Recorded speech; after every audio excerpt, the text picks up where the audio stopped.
मैंने लिखा है ना, रे ऑप्टिक्स। हो सकता है। पोल इज कंप्लीट, पोल तो दिया ही नहीं। चलिए भाई, लास्ट क्या पढ़ाया था, क्वेश्चन था क्या एक? अच्छा, चलिए भाई, रेक्टिफायर या डिस्टकारी के बारे में बात की थी। रेक्टिफायर या डिस्टकारी क्या होता है? ये एसी को डीसी में कन्वर्ट करता है, और डायोड जो है वो ही रेक्टिफायर या डिस्टकारी की तरह बिहेव करता है। दो तरह के होते हैं, एक फुल वेव और एक हाफ वेव। फुल वेव दो में से एक ही तरंग को कन्वर्ट करेगा और एक में जीरो आउटपुट देगा। देख लेना आउटपुट, यानी कि हमें निर्गत जो निकालना है वो डायोड पे निकालना है या फिर लोड रेजिस्टेंस पे, क्योंकि आंसर उसमें उल्टे हो जाते हैं। उसके बाद में हमारे पास में फुल वेव आया था। फुल वेव के अंदर दो तरह के थे। उसमें पहला हमने लिखा था सेंटर टैप। सेंटर टैपिंग में लोड रेजिस्टेंस को जो द्वितीय कुंडली है उसके सेंटर पे टैपिंग कर दी थी। नेक्स्ट सेकंड आता है इसमें ब्रिज वेव। क्या कैसे लिखा था हमने ए वाले को, सेंटर टैप को वन वन। तो ये है सेकंड ब्रिज वेव रेक्टिफायर।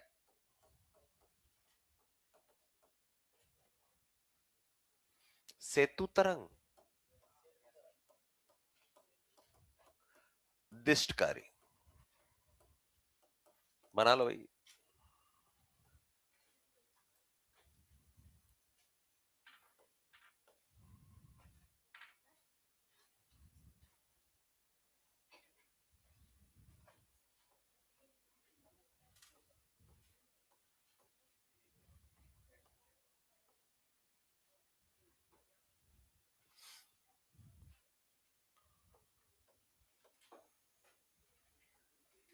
अरे ये क्या गोसिपिंग चल रही है तुम्हारी ये आज? क्या पूछ रहे हो तुम? क्या खाना क्या बनाएगी बहन घर जाके ऐसे?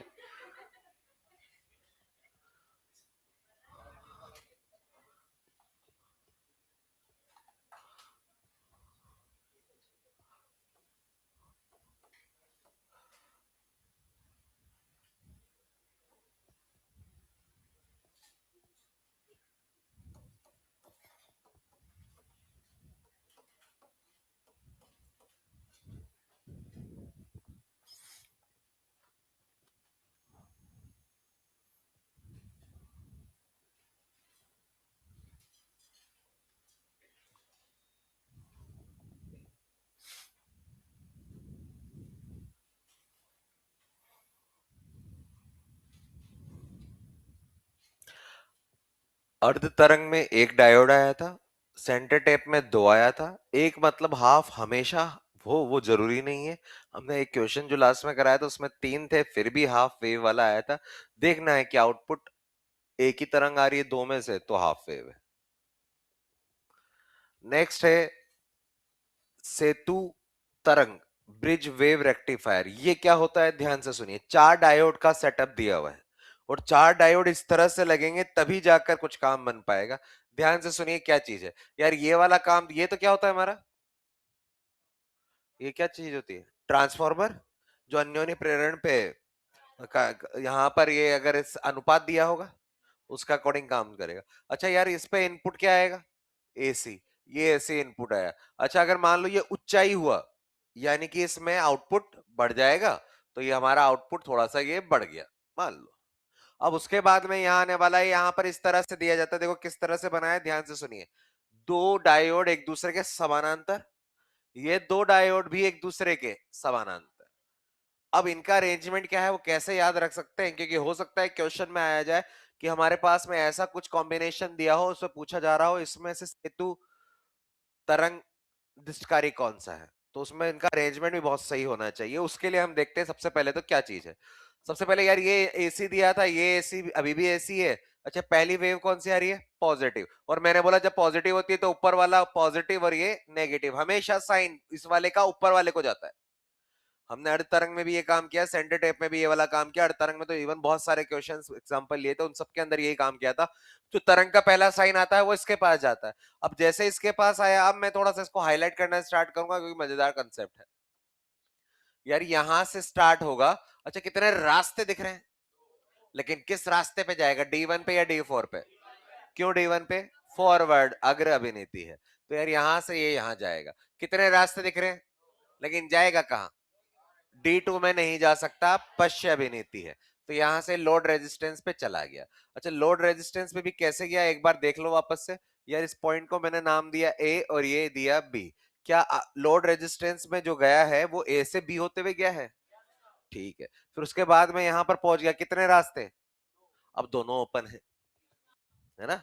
D4 भी ओपन है और D3। लेकिन D4 अगर अग्रभिनीति में है, क्या इसका कोई प्रतिरोध है फिलहाल यहाँ पर? क्योंकि ना प्रतिरोध दिया ही नहीं है, इसका मतलब मैं अग्रभिनीति में क्या मानूंगा? जीरो। और अगर मैंने इसको जीरो मान लिया, फिर तो यार ये यहां से होते हुए इधर चला जाता। अरे इधर जा ही नहीं सकता क्योंकि ये तो ऑलरेडी उच्च विभव है, और यहाँ पर कोई प्रतिरोध नहीं है, तो यहाँ पर और यहाँ का विभव तो यहाँ पर इधर लो से ये लोड रेजिस्टेंस में कुछ लॉस हुआ होगा, तो यहाँ तो कम विभव आया होगा, कम से उच्च की तरफ तो जा ही नहीं सकता। तो यहाँ से हमें पता चला यार इधर तो नहीं भेजेंगे यार। तो यहां से नहीं भेजेंगे तो कोई बात नहीं, फिर तो हमारे पास में ये ही एक रास्ता बचा, इधर जाओ। अच्छा, क्या उधर जाएगा? नहीं। फिर हमारे पास में ये लो, सर्किट कंप्लीट, नेगेटिव पे चला गया।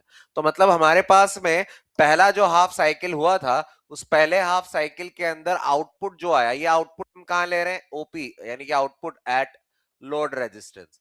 तो हमारे पास में ये आउटपुट किधर आया भाई? कौन कौन से डायोड में? D1 और D3 पे ये वाला आया, D1 पर काम आया और ये D3 पे काम आया और ये पॉजिटिव वाला है। ठीक है। अब उसके बाद में हमारे पास में सेकंड साइकिल, ये नेगेटिव। अब ये नेगेटिव, अरे यही साइन इस पे जाएगा, अब नेगेटिव, और ये आ जाएगा प्लस। अब मैं इसको अलग कलर से हाईलाइट कर रहा हूं समझाने के लिए। तो यार ये हायर है, तो अब यहां से स्टार्ट कहानी। अभी तक तो कोई रास्ता नहीं दिख रहा, दो रास्ते। तो अब यार ये तो पश्चाभिनीति या अग्रभिनीति इधर चला गया, इधर से भी दो रास्ते, लेकिन इधर नहीं जाएगा।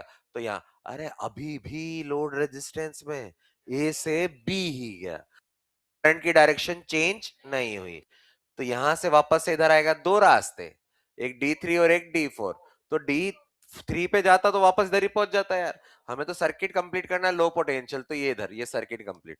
तो हमारे पास में अगला है वो भी ए से बी, यानी कि ये भी ऊपर ही, ये भी ऊपर ही, क्योंकि लोड रेजिस्टेंस पे करंट दोनों ही में ही ए से बी ही गया, जैसे सेंटर टेप में भी ए से बी ही गया था, इसलिए डायरेक्शन सेम आया। लेकिन इस बार D2 और D4 ने काम किया, ये देख लो हमारे पास में ये ब्रिज वेव के अंदर दो आउटपुट आ गया। अच्छा, इसके अंदर ट्रिक जो है या फिर हिंट देखना है वो देख लेते हैं।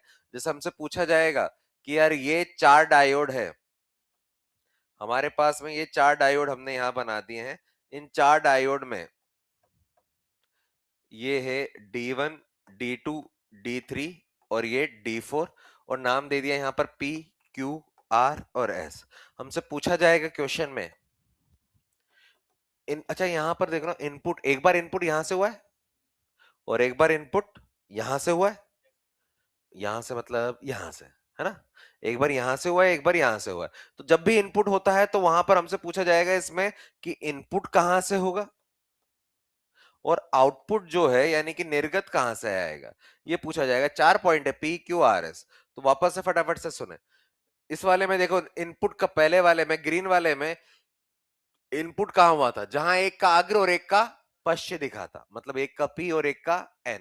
तो जहां पर भी एक का P और एक का N दिखे, वहां से इनपुट होगा। कहां कहां इनपुट हो सकता है देख लें। क्या एक का इधर से P पर देखूं तो P पर एक का यहां पर इसका फॉरवर्ड और इसका रिवर्स दिख रहा है, तो यहां पर इनपुट आएगा। ऐसे ही यहां पर भी। तो अगर इन दोनों पर इनपुट आया P और R पर, तो आउटपुट कहां से आएगा? Q और S से। तो यहां से आउटपुट हो सकता है। ये चीज क्लियर है? तो इनपुट के लिए ट्रिक लिख देते हैं, जहां एक का P टाइप और दूसरे का,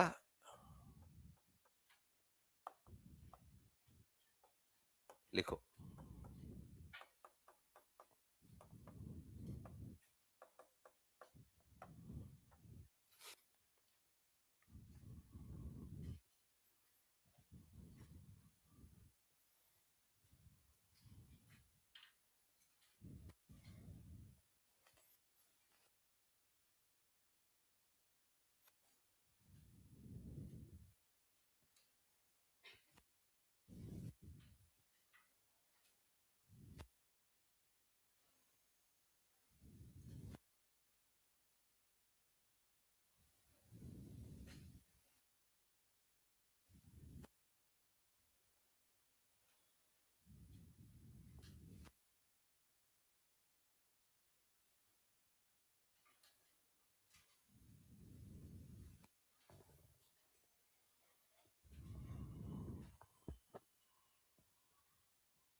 किसका?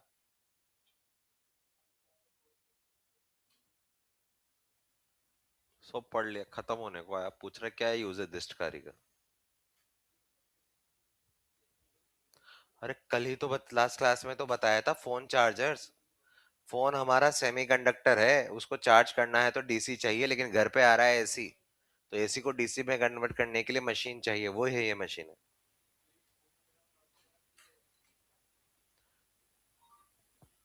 स्टार्टिंग में डायोड जो होता है वो करता है हमारा दिशकारी का काम।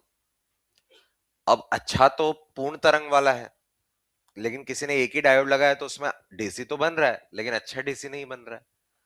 तो बेस्ट तो पूर्ण तरंग वाला ही हुआ, और उसमें भी ये सेंटर टेप वाला और ये वाला ही बेस्ट होते हैं। जो ब्रिज सेतु वाला कि सबसे बढ़िया वाला यही होता है, इनको यूज किया जाता है। इवन यही नहीं, इसके साथ में एक और चीज लगाई जाती है जो आगे आएगा, लिख लेना है। क्वेश्चन एक साथ कराऊंगा अभी थोड़ी देर में। मुझे एक एसी का और यहाँ का कुछ काम करना पड़ेगा। टेबल बनेगी भाई, टेबल बना लो जल्दी से, साथ साथ में लिख लेना। 3 खाने बनेंगे, खाने की चीज आती है।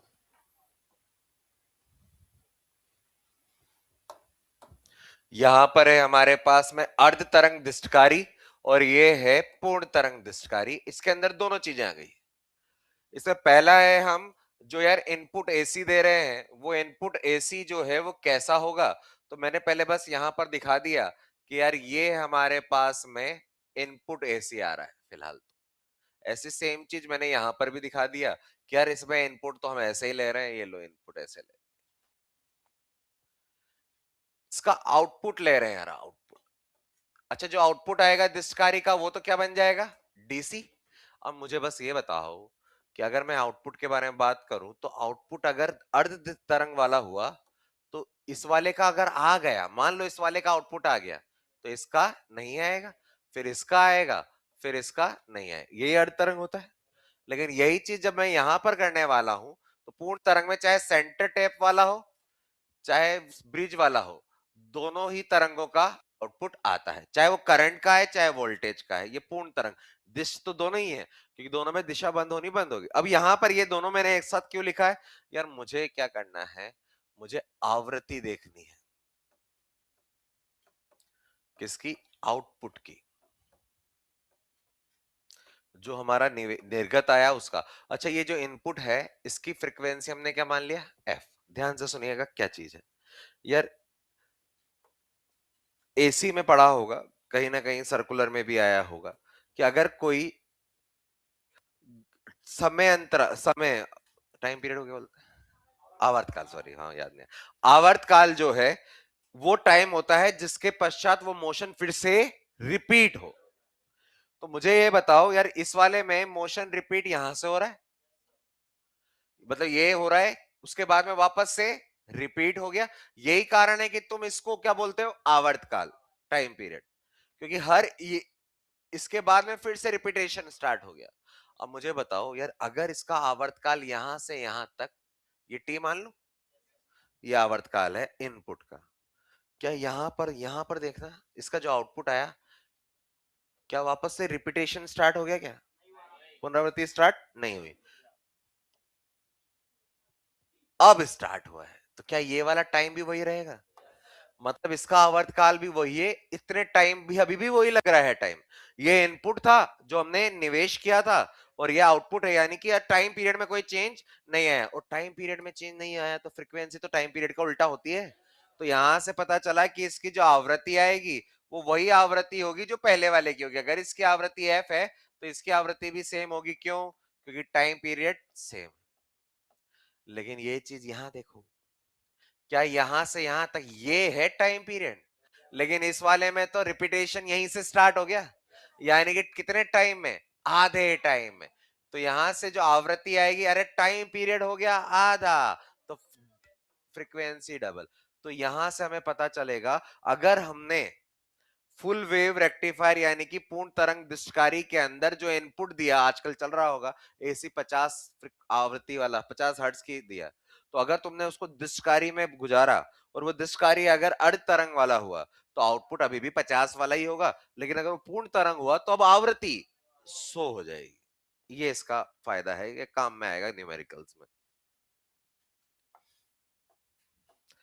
नेक्स्ट आरएमएस वैल्यू, आरएमएस मान निकालना है।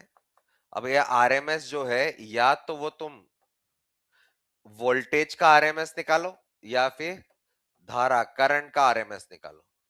ये एसी में पढ़ाया जाता है और कहीं ना कहीं यूज होता ही है, तो यहाँ यूज होता है, मैं यहाँ पर बता रहा हूँ। यार अगर पूर्ण तरंग दिशकारी अर्ध तरंग दिशकारी है तो उसका जो आरएमएस होता है वो उसकी पीक वैल्यू यानी कि आयाम, ये वोल्टेज का आयाम अपॉन में टू, टू नहीं हुआ ये, √2 यहाँ आएगा पूर्ण तरंग। वापस से सुने यार, ये हमारे पास में साइन है, ये साइन का है, साइन का आरएमएस वोल्टेज का, वोल्टेज हो चाहे करंट हो, चाहे ये वी हो चाहे आई हो, तो यार वीआरएमएस और आईआरएमएस ये जो भी उसका पीक वैल्यू यानी कि आयाम आएगा ना, उसका √2 होता है साइन में। साइन में वो साइन नहीं है, वहां पर अर्ध तरंग में तो आउटपुट हमारे पास में ये आया है ना, ये आया है, तो वहां वाले का जो आता है वो वी पीक वैल्यू यानी कि अपॉन में टू, और यहाँ वाले में वही वैल्यू आती है जो तुमने पढ़ी है पूर्ण तरंग में, बताई गई है कि अभी कहां तक पहुंचे हैं? अच्छा, तो ये अभी फिलहाल के लिए ध्यान रख लें कि यार अर्ध तरंग में, अच्छा ये तो वोल्टेज का हुआ, करंट, या फिर अगर ये करंट वाला हुआ तो पीक वैल्यू अपॉन में √2 पूर्ण तरंग में ही आता है। औसत मान, औसत मान तो मैं यहां पर भी समझा दूं क्योंकि उसमें टाइम नहीं लगेगा, आरएमएस में थोड़ा सा टाइम लगेगा इसलिए मैं वहां इसमें टाइम वेस्ट नहीं करना। औसत मान जो आता है वो भी यहाँ देख लो। अच्छा यहाँ पर ये साइन का कर्व, साइन की इक्वेशन दी हुई है, साइन का जितना प्लस उतना ही, तो पूरे एक का औसत 0, लेकिन इस वाले का औसत 2/पाई आई नो, अगर करंट हो तो आई नॉट, वोल्टेज हो तो वी नॉट, इसका औसत 2/पाई नेगेटिव है, या तो आई नॉट या वी नॉट, ये होता है। तो ये हमारे पास में औसत इसका जितना होगा इसका उतना ही होगा, टोटल का 0। अच्छा औसत का मतलब क्या है, यहां पर अलग अलग मान आ रहे हैं, तो देखो बढ़ रहा है करंट या वोल्टेज, फिर वापस से यहां देखो वापस से कम हो रहा है, तो अलग अलग मान की जगह इस पूरे में इतना मान रख दें तो भी सेम है, कि इस पूरे के दौरान इतनी औसत मान रही होगी, या फिर इस पूरे के दौरान जो कि परिवर्ती वैल्यू है इसकी जगह इतना मान रख दो तो भी सेम काम है, इसका मतलब ये होता है औसत का। तो अगर मेरे से बोला जाए औसत निकालो इसका, अरे ये अर्ध तरंग का आउटपुट है, अच्छा इसका औसत ये इसका औसत कितना है, 2/पाई आई नॉट या वी नॉट, इसका औसत 0। अच्छा मतलब इस पूरे की जगह ये रख दू और इस पूरे की जगह ये रख दू, अच्छा इन दोनों का औसत a+b/2, अरे दो चीजों का औसत, तो ये तो हट गया, तो यहां से 2 से 2 गया तो कितना आएगा, I0/पाई। तो यहां से हमें पता चला इनका औसत मान जो होता है ना, अगर ये I0 है तो I0/पाई आएगा, और अगर वोल्टेज हुआ तो V0/पाई हुआ। और इस वाले में यार इसका औसत कितना आएगा, इस वाले का, पहले वाले का 2I0/पाई, इसका भी, और इन दोनों का औसत 2I0/पाई प्लस 2I0/2, 4I0/पाई अपॉन में 2, तो इसके लिए तो वापस से वही है, ये औसत आ गया। फटाफट से लिखे फिर आगे बढ़ेंगे, इनसे क्वेश्चन सॉल्व होते हैं कुछ, सेमीकंडक्टर प्लस एसी के मिलाकर।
कोई अगर भाई अगर किसी को इनमें, क्योंकि मुझे जहां तक लगता है कि पुरानी चीजों में से दिक्कत आती है कि यार ये टॉपिक जैसे आते हैं, रेक्टिफायर दिस कारी, तो स्टूडेंट्स परेशान होने लगता है कि कहीं याद करने की चीज तो नहीं है।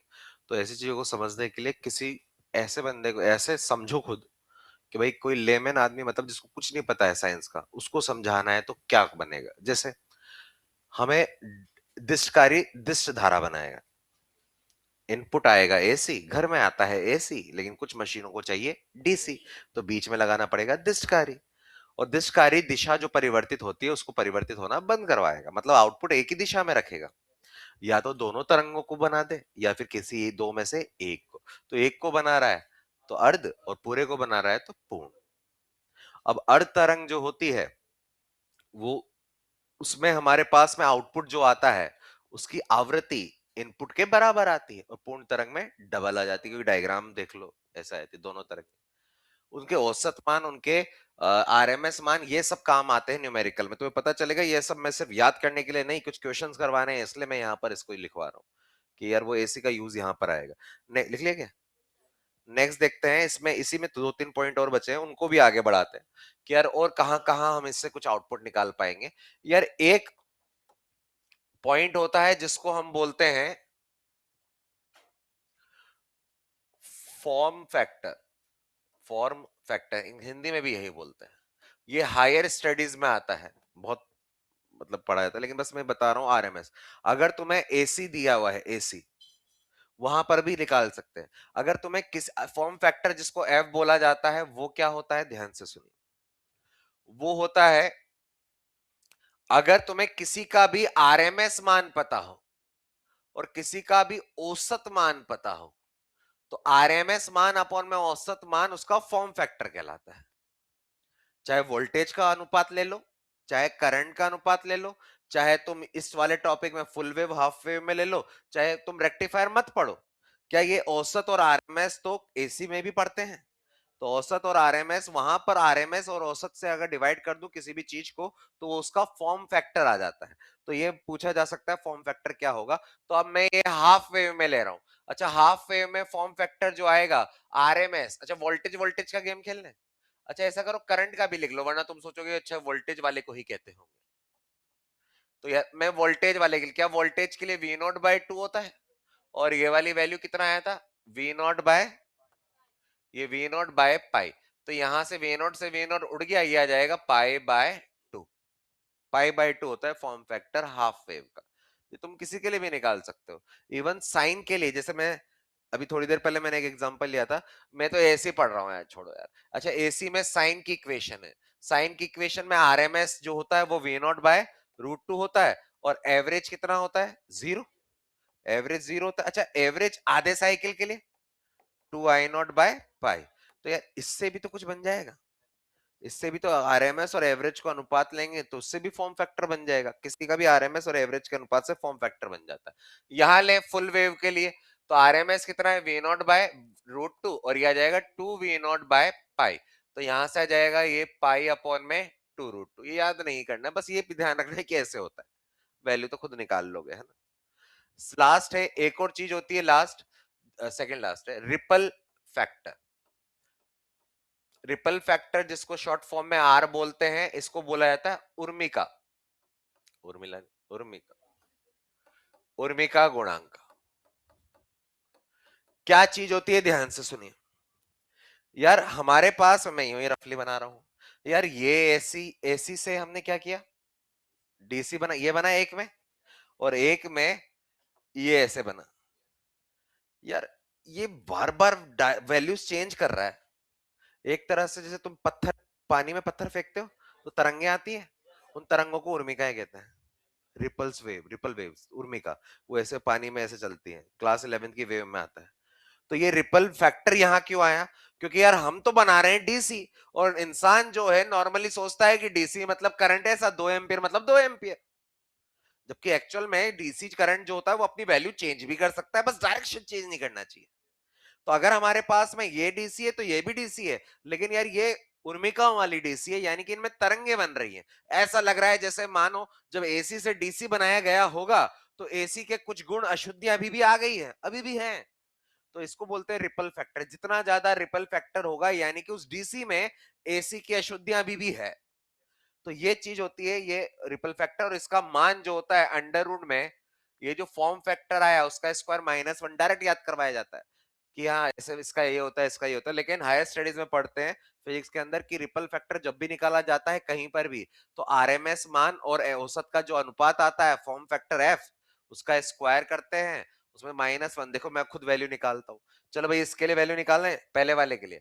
इसके लिए वैल्यू निकालूंगा तो अंडर रूट में पाई स्क्वायर बाय 4 - 1। अच्छा पाई मतलब 10 बाय 4, 2.5, 2.5 -1, 1.5। और 1.5 का रूट लेना है यार। 1.44 होता तो 1.2 आता, लेकिन 1.5 है तो 1.2 से थोड़ा सा ज्यादा, ये आता है 1.21।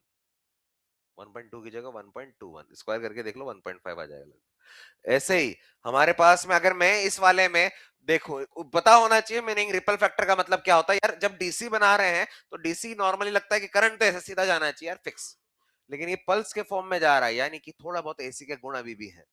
जितने ज्यादा मतलब उर्मिका है, रिपल्स बन रही है, जैसे पानी पे तरंगे बनती है उनको उर्मिका कहते हैं, तो वैसे बन रही है, तो ये रिपल फैक्टर निकाला जाता है। इस वाले में निकाले, ये आएगा अंडर रूट में एफ स्क्वायर, एफ कितना, पाई स्क्वायर अपॉन में नीचे 8। अच्छा 10 अपॉन में 8, 1.25 -1, 0.25, 0.25 का रूट 0.5। लेकिन एक्चुअल में पाई स्क्वायर 10 नहीं होता, 9.8 समथिंग होता है, तो ये मतलब 0.5 से कम, ये 0.48।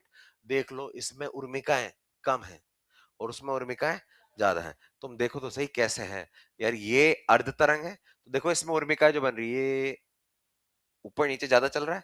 इस वाले में अगर मैं बनाऊं फुल वेव में, तो अगर मैं ऐसे बनाऊंगा तो ये देखो उर्मिका थोड़ी सी कम हो गई है नीचे जाना, इसलिए इसमें उर्मिका गुणांक कम आया है। उसमें ज्यादा, उसमें मतलब बहुत अशुद्धियां आ गई है, इसमें अशुद्धियां कम है। लास्ट है, हमसे बोला जाएगा, ये थोड़ी सी चीज दक्ष याद करनी पड़ेगी। हमसे पूछा जाएगा इनकी दक्षता यानी कि एफिशिएंसी निकालो। तो एफिशिएंसी जो होती है इसकी होती है 40.6%। मतलब ये अगर 100 यूनिट एसी डाला जाए तो उसमें आउटपुट 40% को ही डीसी में कन्वर्ट करता है, बाकी उसमें उर्मिकाएं ज्यादा रह जाती हैं। और ये होता है फुल वेव है ना डबल, तो इसको डबल करना 81 अब 0.2, ये इसकी दक्षता होती है। मतलब हर 100 में से 81% को डीसी में कन्वर्ट कर देगा, 20% लगभग एसी रहेगी। ये है, लिखो।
अच्छा थोड़ा सा वहां का ज्ञान वैसे सर ने बता दिया होगा, बहुत बेसिक सी चीज है, यहाँ मुझे यूज करना है इसलिए बस मैं रिकॉल कराना चाह रहा हूँ।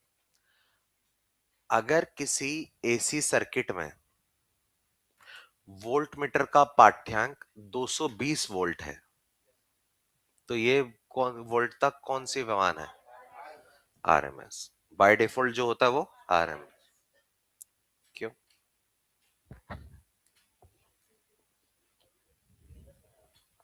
हाँ, क्यों?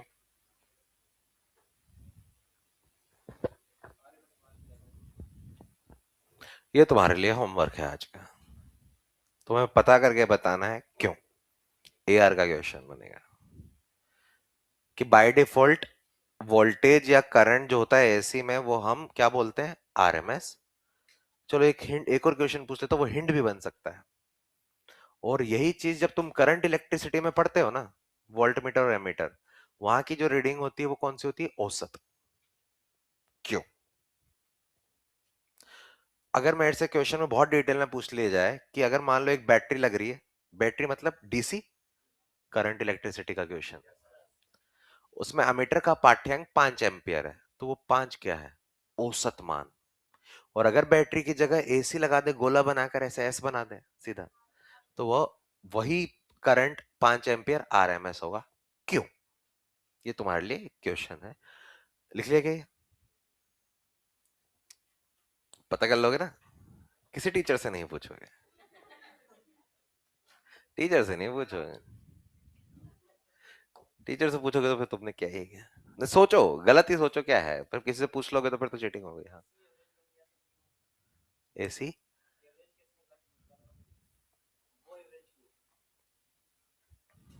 चलो बता देते हैं यार, क्या है, कब तुम अभी टीचर से पूछोगे परेशान करोगे उनको। यार, जो करंट इलेक्ट्रिसिटी में एमीटर और वोल्ट मीटर यूज हो वो अलग है, और एसी में जो यूज करते हैं वो अलग है। तुमने मूविंग कोयल गैल्वेनोमीटर, क्या हिंदी में क्या बोलते हैं, चल कुंडली धारा मापी, वो चल कुंडली धारा मापी जब मैग्नेटिक इफेक्ट ऑफ करंट में पढ़ा होगा, करंट वाले में, कि एक स्टील की रोड होती है, उसमें चुंबक नॉर्थ पोल साउथ पोल के बीच में एक आर्मेचर रोड उसको रखते हैं, वो घूमता है, उसका करंट सीएस और वीएस, करंट सेंसिटिविटी, धारा सुग्राहिता और वोल्टेज सुग्राहिता निकाला होगा, है ना। वो आई बाय सी, जिसकी वैल्यू एन बी ए बाय सी और एन बी ए बाय सी आर ये होता है ना। ये वाली वैल्यू जब निकाली होगी ना, तो वो जो पढ़ा था एमीटर और वोल्ट मीटर, वो करंट इलेक्ट्रिसिटी वाला था, वो डीसी करंट नापता है, डीसी करंट नापता है। और जो एसी में भी जितने भी वोल्ट मीटर एमीटर पढ़ोगे ना, वो वोल्ट मीटर एमीटर वो वाले नहीं है जो चंड चल कुंडली धारा मापी है, वो क्या होते हैं, वो मशीन होती है हॉट वायर, गरम तार इंस्ट्रूमेंट। वो जो तुमने धारा मापी पढ़ा था गैल्वेनोमीटर, वो सिर्फ डीसी में काम आता है, एसी में काम नहीं आता है। एक होता है, एक मशीन होती है, उसमें हीटिंग इफेक्ट ऑफ, जो हम एसी के अंदर वोल्ट मीटर एमीटर पढ़ रहे हैं, वो हीटिंग इफेक्ट ऑफ करंट पर काम करने वाली मशीन है। मतलब करंट आएगा, हीट प्रोड्यूस होगी, और हीट प्रोड्यूस होने के कारण वो रीडिंग देता है। और वो जो मैग्नेटिज्म वाला पढ़ा था जो डीसी में आया था, वो था करंट आएगा तो बाहर मैग्नेटिक फील्ड के करंट टॉर्क आएगा, घूमेगा, तो टॉर्क की वैल्यू बीना साइन थीटा, तो साइन थीटा हटाया बीना, उससे आई अपॉन में थीटा की वैल्यू एन बी ए अपॉन में सी आए। तो यहां पर एसी के अंदर जो भी तुम चीजें पढ़ोगे, वो कौन सी वाला एमीटर वोल्ट मीटर है, जो धारा के उष्मीय प्रभाव पर काम करता है, और धारा के उष्मीय प्रभाव यानी कि उष्मा के अकॉर्डिंग मान देता है, और उष्मा का लेना देना आरएमएस मान से, उष्मा का लेना देना आरएमएस से, और औसत मान का लेना देना चार्ज आवेश से। पढ़ाया गया, सुन ले। औसत मान जो होता है किसी भी चीज का, उसका रिलेशन आवेश से होता है, और आरएमएस जो होता है उसका लेना देना हीट यानी कि उष्मा से होता है। अब ये जो मशीन है, जो हमारा एमीटर और वोल्टमीटर एसी में पढ़ रहे हैं, वो एक्चुअल में ऐसी मशीन होती है जो तुमने नहीं पढ़ी है अभी तक।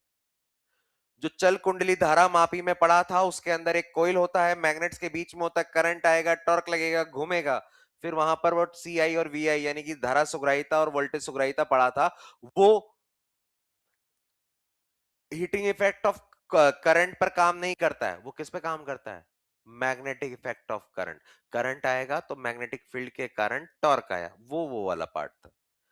मैग्नेटिक इफेक्ट ऑफ करंट यानी कि धारा का चुंबकीय प्रभाव पर काम करने वाली मशीनें डीसी में यूज होती है, और उष्मा के धारा के उष्मीय प्रभाव पर काम करने वाली चीजें एसी में यूज होती है। और उष्मा का लेना देना आरएमएस पे है, जितनी ज्यादा उष्मा होगी, ध्यान से सुनिए, उष्मा की वैल्यू आई स्क्वायर आर टी, स्क्वायर, धारा का स्क्वायर, फिर उसके बाद में उसका रूट, फिर औसत, फिर उसका रूट, तो आरएमएस, यानी कि ऊष्मा का आरएमएस वैल्यू से लेना देना है, क्योंकि यहाँ की मशीन है एसी की, आरएम हीट पे, हीटिंग इफेक्ट ऑफ करंट पे काम करती है, यानी कि वो मान सीधा आरएमएस देगी।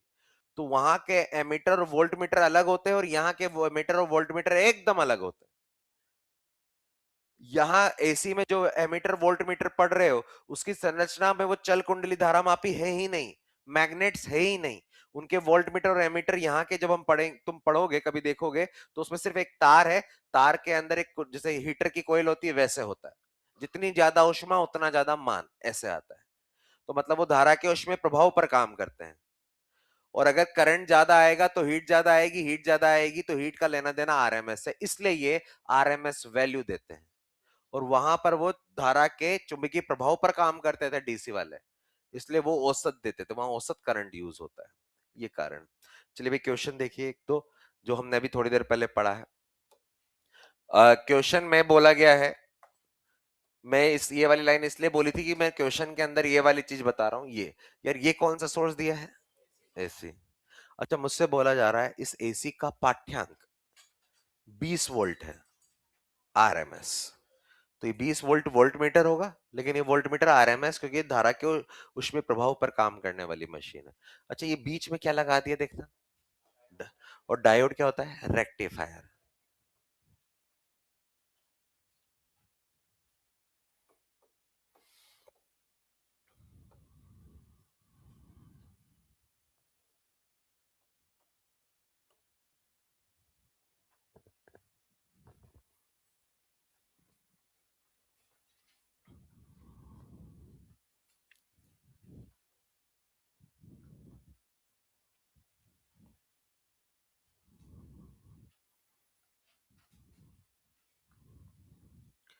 क्वेश्चन है लोड प्रतिरोध पर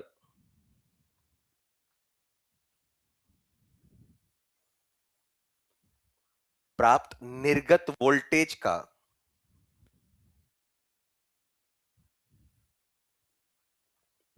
वोल्टेज का आरएमएस मान ज्ञात कीजिए।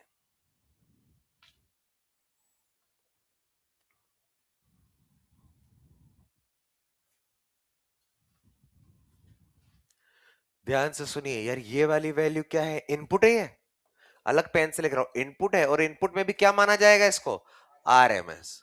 अच्छा ये यहां पर आउटपुट चाहिए, अरे ये कौन, सबसे पहली बात तो आउटपुट किसका चाहिए, ध्यान से सुनो, कि एक सेमीकंडक्टर का क्वेश्चन आ गया। अभी तो तुम करोगे क्योंकि चल रहा है सेमीकंडक्टर, वहां सोचना पड़ेगा कि यार ये यहाँ पर सेमीकंडक्टर है और डायोड है, और डायोड तो दो रेक्टिफायर होते हैं, ये कौन से वाले हैं, फुल वेव या हाफ वेव, ये हाफ वेव है, एक अकेला डायोड तो यहाँ से एक बार तो आउटपुट दे देगा, एक बार नहीं देगा, ये हाफ वेव है। अच्छा हाफ वेव है, तो हाफ वेव के अंदर यहाँ जो आउटपुट का आरएमएस होता है वो पीक वैल्यू बाय 2 आता है, पीक वैल्यू बाय 2। तो अगर मुझे यहाँ पर पीक वैल्यू मिल जाए तो मैं उसको आधा कर दूंगा, लेकिन पीक वैल्यू दी है क्या, नहीं। क्या यहाँ पर पीक वैल्यू आ जाएगी, क्या यहाँ पर पीक वैल्यू बड़ी होती है, तो √2 टाइम्स ऑफ 100, ये आया, तो यहां से ये वाली वैल्यू आ जाएगी, ये आ जाएगा 100 √2, और ये 2 कितना आया, 50 √। अच्छा यही अगर फुल वेव होता तो ये आरएमएस फुल वेव आता वहां रेक्टिफायर, तो आरएमएस वीआरएमएस वी0/√2 होता, और √2 से √2 तो 100 आता आंसर। ये बार एक बार और देख लेना, कहीं मैंने क्वेश्चन चेंज किया है, जो स्टैंडर्ड क्वेश्चन है ना, वहां पर ये वाली वैल्यू को आरएम, यहां सीधा मान नहीं लिखा है, वहां बोला गया है इनपुट का आयाम, मतलब ये ही पीक वैल्यू है, और यही पीक वैल्यू है तो आंसर 50 आता है। तो देख लेना वहां इनपुट में आयाम दिया है, मतलब अधिकतम मान, या फिर आरएमएस दिया है, क्योंकि मुझे यहाँ पर पहले ये चाहिए होगा, तो अगर वो दिया है तो बहुत बढ़िया बात है, और अगर सीधा मान दिया है तो आरएमएस होता है, आरएमएस से वो निकालना पड़ेगा। अगला क्वेश्चन तो बेहतरीन वाला आने वाला है, उसके अंदर सब रिपीट हो जाएंगे।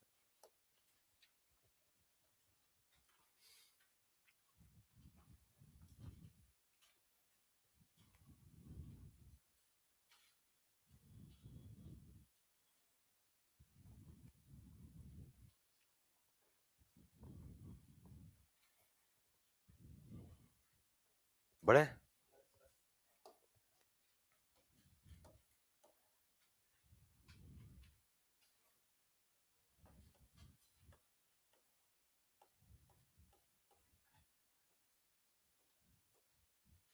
अरे गड़बड़ हो गई,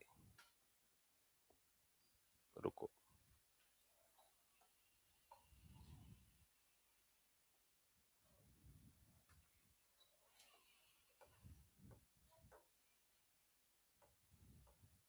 समझ में हो गए, आ गया होगा क्या गड़बड़ हुई थी।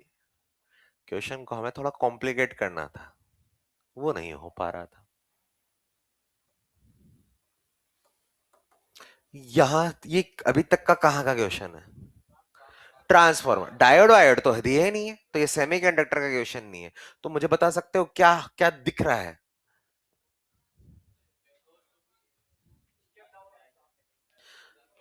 यार इन प्राथमिक कुंडली में 220 का आरएमएस दिया है, और ट्रांसफार्मर है, और ट्रांसफार्मर में एसी ही दिया जाता है, डीसी में काम नहीं चलता है।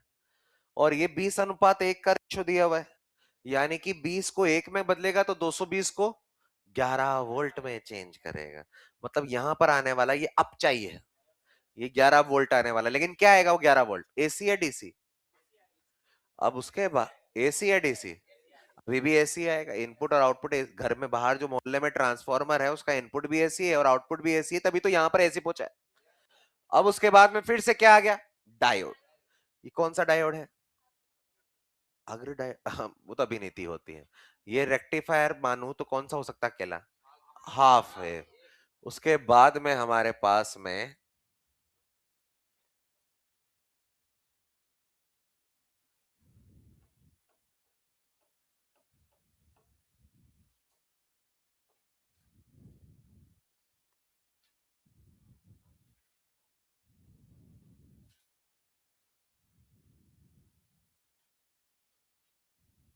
थोड़ा सा चेंज कर सकते हैं यार, स्टैंडर्ड क्वेश्चन पे चलते हैं, बहुत अच्छा था वो।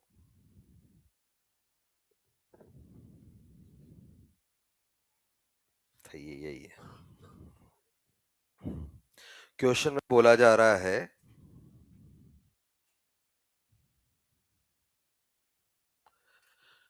ये जो 220 है, ये पीक वैल्यू मतलब शिखर मान है।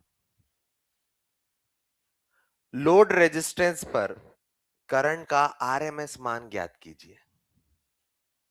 लोड रेजिस्टेंस पर करंट का आरएमएस मान ज्ञात कीजिए।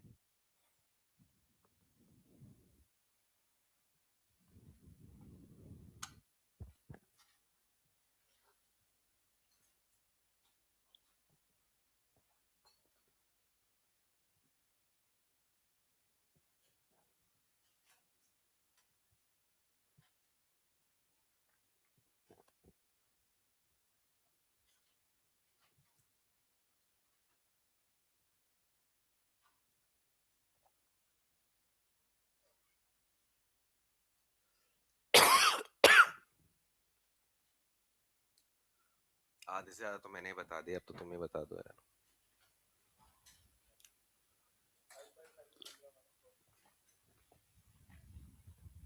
5 मिली एम्पियर में निकाल दो यार।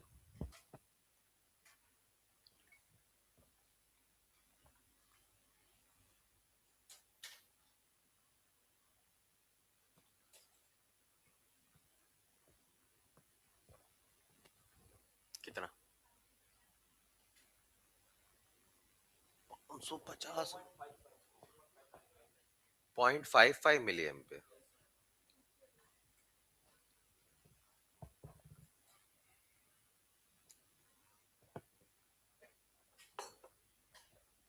चलिए भाई देखिए, यार ये तो ट्रांसफॉर्मर है, और ट्रांसफॉर्मर में भी शायद अपचाई दिख रहा है, नंबर कम हो रहा है, तो ये पीक वैल्यू है, तो यहां पर भी हम पीक वैल्यू निकाल लें। तो यार ये 20 गुना कम हो जाएगा, तो ये कितना आ जाएगा? 11 वोल्ट। ये करके बताऊंगी, ये आता है ना, ये तो डायरेक्ट। यार 1/20 हो जाएगा, मतलब 20 गुना कम हो जाएगा, तो इससे ही आ गया। अच्छा अभी भी ये तो एसी ही आया यार, क्योंकि ट्रांसफार्मर में तो इनपुट और आउटपुट एसी ही होना चाहिए, लेकिन छोटे छोटे आया अब इस बार। अब यार ये क्या है? Half wave rectifier. अच्छा ये पीक वैल्यू है, हाफ वेव रेक्टिफायर पे यहाँ का जो आरएमएस होता है वी, अच्छा वोल्टेज दिया है या करंट दिया है इनपुट में, तो आउटपुट भी वोल्टेज का ही मिलेगा। तो वोल्टेज का आउटपुट जो आएगा वो peak value by 2, half wave में तो ये होता है क्योंकि हाफ वेव है। तो पीक वैल्यू कितनी आई 11 अपॉन में 2, ये कितना आ गया 5.5 वोल्ट। लेकिन हमें तो यहां पर करंट चाहिए आरएमएस में, तो वी आरएमएस मिल जाए और यहाँ का आर मिल जाए तो लाइफ सेट है।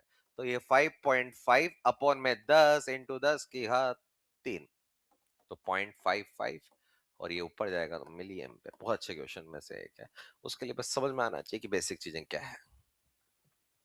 इतना टफ तो नहीं है, बस समझ में आना चाहिए ये वहां का अलग टॉपिक है, ये यहाँ का अलग टॉपिक है, मिक्स कर दिया।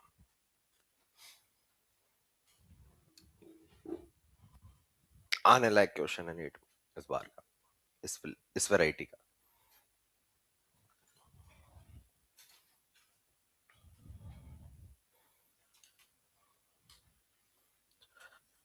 एक नोट लिखें,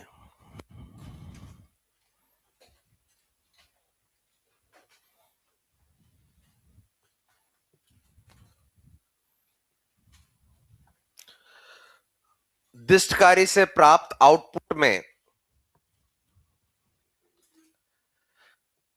दिष्टकारी से प्राप्त आउटपुट में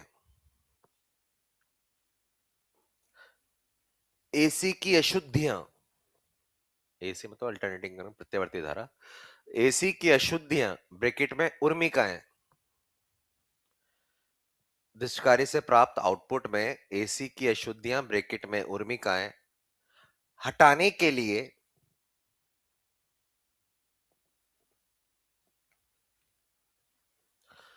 लोड रेजिस्टेंस के समानांतर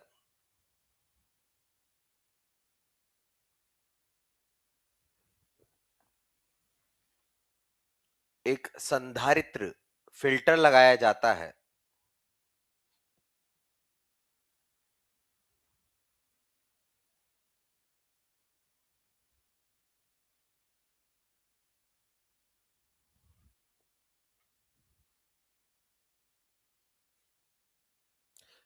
नेक्स्ट लाइन में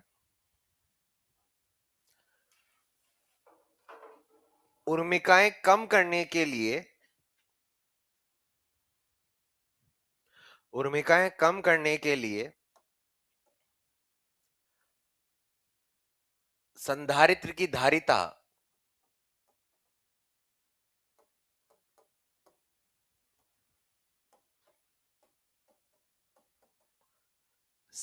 इसका आगे लिख देना सी हाई होना चाहिए, लोड रेजिस्टेंस हाई होना चाहिए और इनपुट आवृत्ति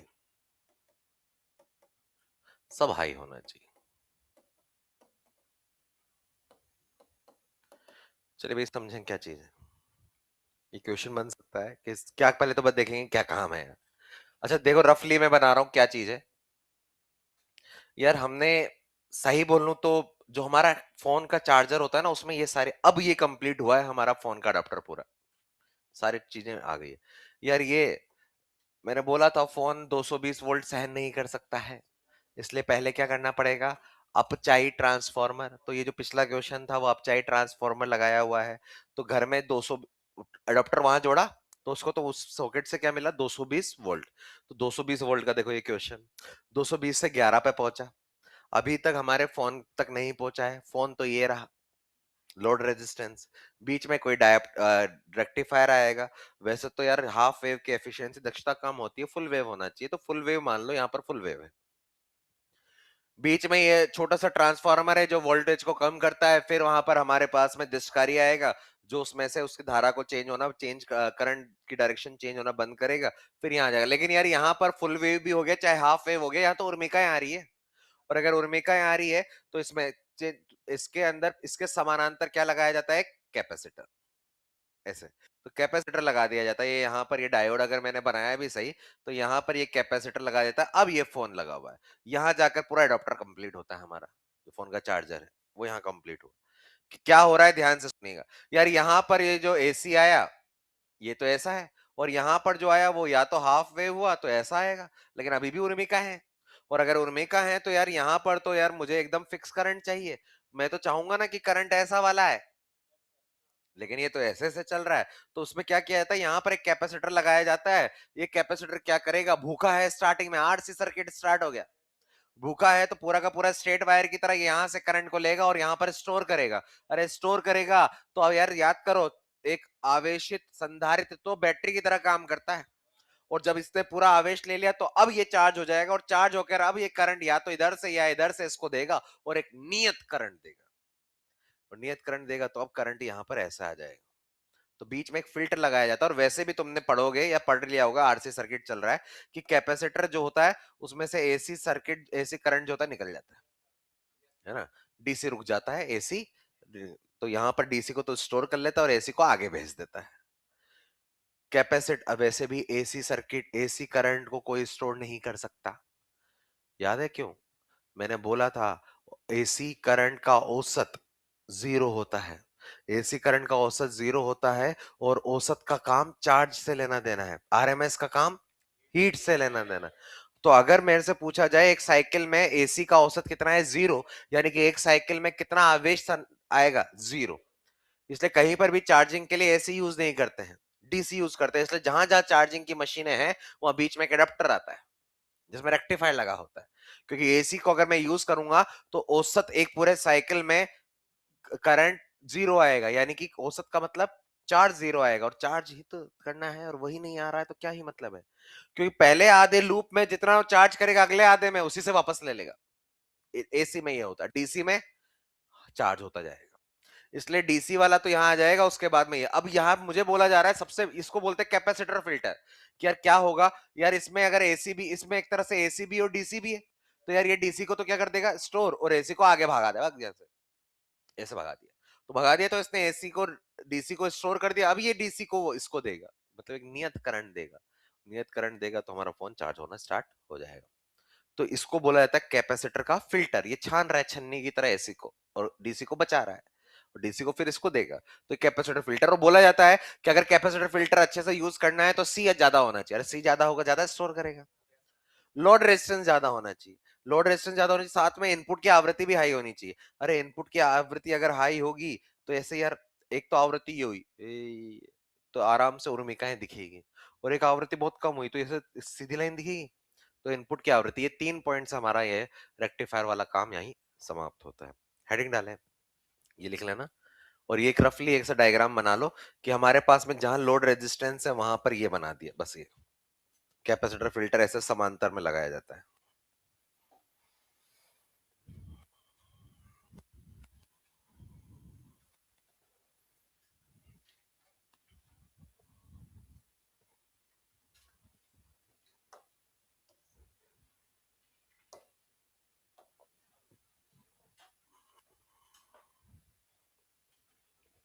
हेडिंग डालें, थोड़ा सा थ्योरेटिकल पार्ट, फिर उसको न्यूमेरिकल पे आएंगे।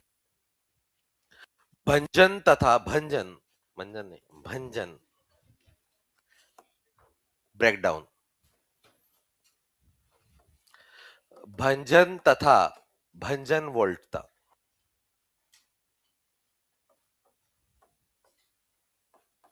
भंजन वोल्टता, एक साथ में इंग्लिश में भी लिख दें, क्या पता मुंह से मेरे निकल जाए ऐसे, breakdown and breakdown voltage.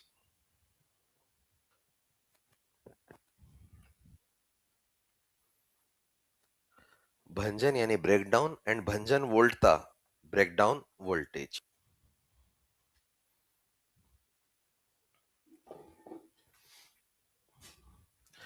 2-4 minute लिखना पड़ेगा इसमें, कंटिन्यू लिखो।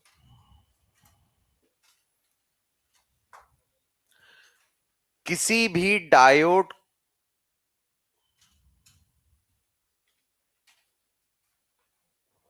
का ब्रेकडाउन या भंजन पश्य अभिनीति में ही बंद हो गया। अभी फिर भागते फिरोगे।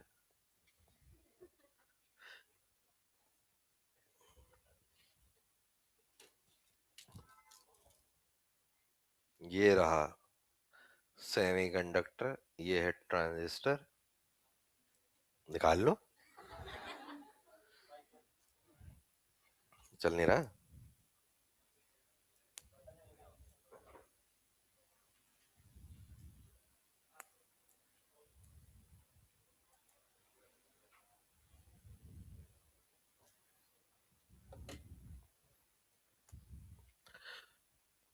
किसी भी डायोड का ब्रेकडाउन पश्च अभिनीति में ही संभव है।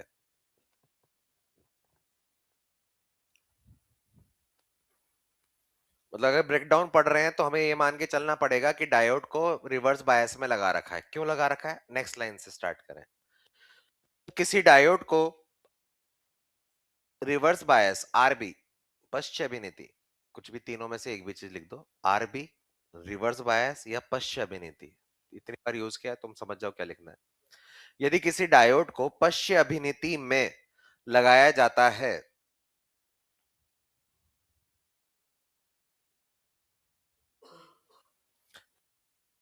तो अल्पसंख्यक आवेश वाहकों के कारण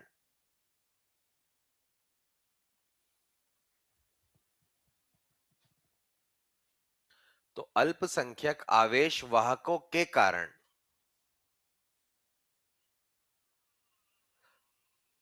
अपवहन धारा प्रवाहित होती है। यही वाली होती है रिवर्स में, तो फॉरवर्ड में कौन सी होती है, विसरण आने लग जाती है।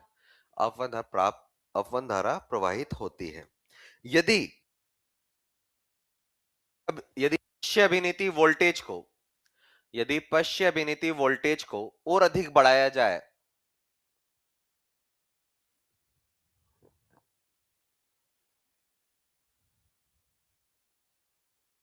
तो अपवन धारा का मान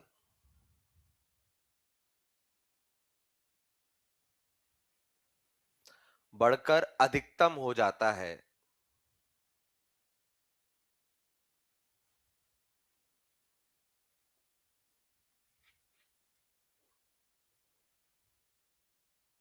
जिसे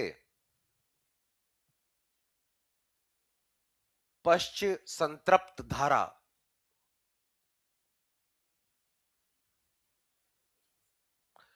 पश्च संतृप्त कहते हैं।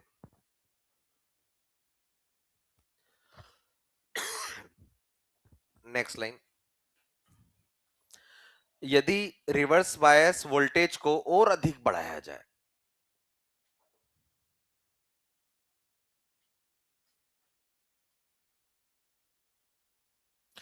यदि रिवर्स बायस वोल्टेज को और अधिक बढ़ाया जाए तो बंधे हुए इलेक्ट्रॉन्स की ऊर्जा बढ़ने के कारण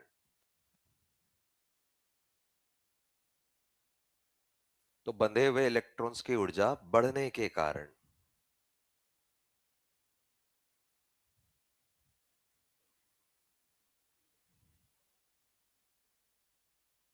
वोल्टेज के एक निश्चित मान पर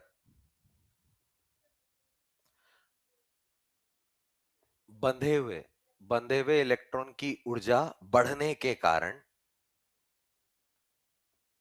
वोल्टेज के एक निश्चित मान पर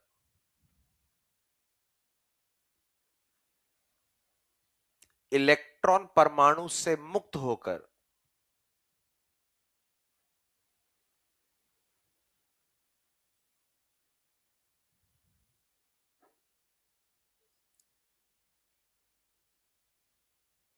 सैंपल के अन्य परमाणुओं से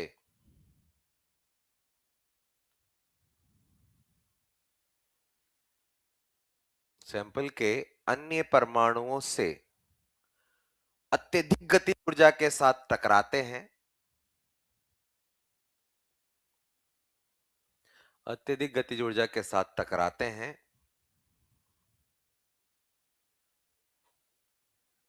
तथा बहुत सारे आवेश वाहक उत्पन्न कर देते हैं।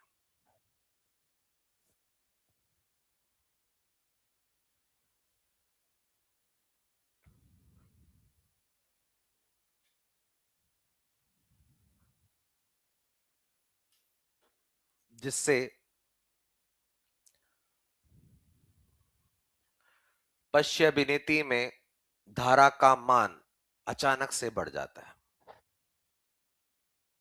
जिससे पश्च अभिनीति में धारा का मान अचानक बढ़ जाता है।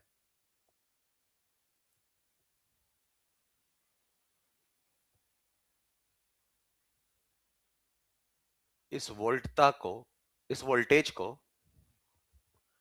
इस वोल्टेज को भंजन वोल्टता कहते हैं।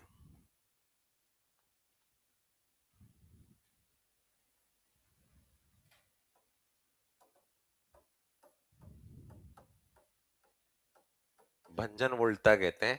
सिलिकॉन के लिए ये 35 वोल्ट होता है और जर्मेनियम के लिए ये 25 वोल्ट होता है। समझेंगे अभी थोड़ी देर में। मैंने बोला था हर चीज सिलिकॉन के लिए बहुत ज्यादा आएगी। पहला, वर्जित ऊर्जा अंतराल सिलिकॉन के लिए 1.1 और जर्मेनियम के लिए 0.7। दूसरा, विभव प्राचीर पीएन में 0.7 और जर्मनी 0.3। तीसरा, भंजन वोल्टता सिलिकॉन के लिए 35 और इसके हर एक का कारण एक ही। सिलिकॉन में बाह्य परमाणु तीसरी कक्षा में, बाह्य इलेक्ट्रॉन तीसरी में है और जर्मेनियम में चौथी में है, इसलिए बंधा हुआ न्यूक्लियस के पास ज्यादा है, इसलिए सिलिकॉन हर चीज में ऊर्जा ज्यादा लेता है। लास्ट लाइन, डायोड का भंजन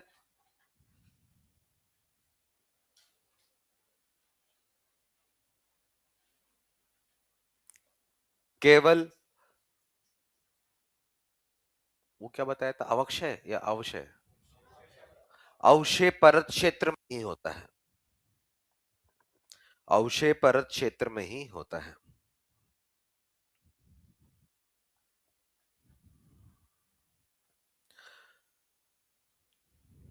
ठीक है, अब ध्यान से सुने। यार हमारे कहानी है पूरी, मैंने पूरा एकदम फिजिक्स लैंग्वेज ही नहीं लिखा है, मैंने पूरी अपने शब्दों में लिखा है, क्योंकि कहीं लिख के थोड़ी ना दिखाना है, समझ में आना चाहिए यार, कहानी की तरह एक बार पढ़ा और खत्म, बार बार थोड़ी ना पढ़ना है इनको। सबसे पहली बात यार, अग्र अभिनीति और पश्च अभिनीति पता है, डायोड को बैटरी से जोड़ना यानी कि अभिनीति है, बायसिंग। अब दो तरह से अभिनीति होती है, पश्च और अग्र। और हमने ग्राफ बनाया हो तो याद करो यार, अग्र अभिनीति में यहां से ये नी वोल्टेज और यहां पर ये ब्रेकडाउन, इधर करंट एकदम से बढ़ा था, तो यहां पर ये जिस वोल्टेज पर ये काम हुआ उसको हमने ब्रेकडाउन वोल्टेज बोला, यानी कि ब्रेकडाउन वोल्टेज मतलब भंजन वोल्टता बोला। वो क्या चीज है वो सुनते हैं। पहली बात तो यार मुझे पता है, अग्र अभिनीति में अगर मैंने जोड़ा होता तो वहां मुझे बहुत सारे आवेश वाहक मिलते, इलेक्ट्रॉन और होल्स, वो भी बहुसंख्यक वाले। क्योंकि यार वहां पर, अब वहां पर कौन बैटरी जोड़ देंगे, कौन सी धारा आएगी, विसरण धारा, और विसरण धारा तो बहुत अधिक बल बहुसंख्यकों के कारण आती, तो उनकी कोई कमी ही नहीं है। तो वहां पर तो यार अगर मैं छोटी बैटरी लगाऊंगा तो इलेक्ट्रॉन कम जाए, करंट ज्यादा कम जाएगा। बड़ी बैटरी लगाऊंगा ज्यादा इलेक्ट्रॉन जाएगा, और बड़ी लगाऊंगा और ज्यादा जाएगा, क्योंकि वहां पर आवेश वाहकों की कमी ही नहीं है। लेकिन यार पश्च अभिनीति में, क्योंकि आवेश वाहक जो है वो अल्पसंख्यक बहुत कम है, पी वाले में इलेक्ट्रॉन है और एन वाले में होल्स हैं, और कम संख्या में है। और पश्च अभिनीति में मुझे पता है कि यार अपवन धारा आती है अल्पसंख्यकों के कारण, जिसकी दिशा एन से पी होती है, और विसरण की तो पी से एन होती है। बैटरी लगाने के बाद की बात कर रहा हूं मैं, वरना बैटरी लगाने से तो पहले तो दोनों ही धाराएं बराबर थी और नेट करंट जीरो था, वहां डायोड बन जाता था। तो अगर यहां से करंट आना लगेगा तो मैंने पहले छोटी सी बैटरी लगाई, छोटी सी बैटरी लगाई, सुनना भाई, जो इधर उधर खो रहे हैं कुछ लोग, इधर ध्यान से बैटरी अगर हमने लगाई तो जो इलेक्ट्रॉन, पहले तो दोनों बराबर थे, लेकिन जैसे हमने इधर से बैटरी लगाई तो यार यहाँ वाला करंट बढ़ने लगेगा। ये वाला करंट कौन सा था, अब वह तो ये बढ़ने लगा। छोटी सी बैटरी लगाई, बढ़ गया। थोड़ी सी बड़ी बैटरी लगाई और बढ़ गया, थोड़ी सी और बड़ी बैटरी लगाई और बढ़ गया। सारे के सारे अल्पसंख्यक आवेश वाहक काम में आने लगे, और जितने मान लो 1 लाख थे, 1 लाख के 1 लाख करंट में भाग लेने लगे। अब इससे अलावा तो अब हमारे पास अल्पसंख्यक बचे ही नहीं, क्योंकि तो कम है ना, वो तो कम पड़ेंगे। तो अब मैंने एक बैटरी लगाई तो यार बढ़ गया, अब और बैटरी बढ़ा रहा हूं, मतलब उसके बाद में तो अल्पसंख्यक आ ही नहीं रहे। तो अल्पसंख्यक आ ही नहीं रहे तो यानी कि करंट हो गया मैक्सिमम। तो ये रिवर्स बायस पश्च अभिनीति में अधिकतम, यानी कि अधिकतम मतलब संतृप्त, संतृप्त धारा हो गया, और पश्च अभिनीति में हुआ तो इसको बोलते हैं पश्च संतृप्त धारा।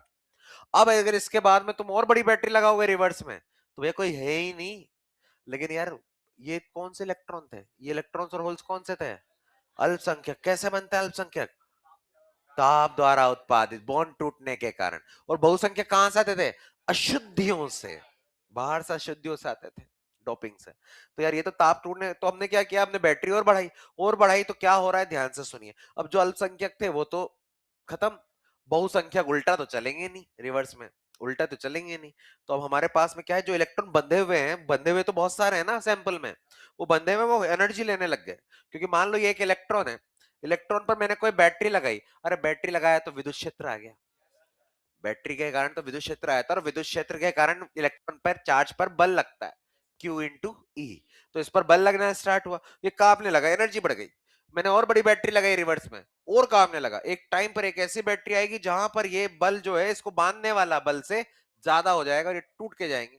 और जब ये टूट के जाएंगे और इतना एनर्जी आ गई तो बहुत तेज से चलेंगे, और बहुत तेज से चलेंगे, जहां जहां टकराएंगे वहां इलेक्ट्रॉन फ्री करवाते जाएंगे। एकदम से आवेश वाहक बहुत बढ़ गए, बॉन्ड टूट गए, इसलिए इलेक्ट्रॉन और होल्स बनेंगे।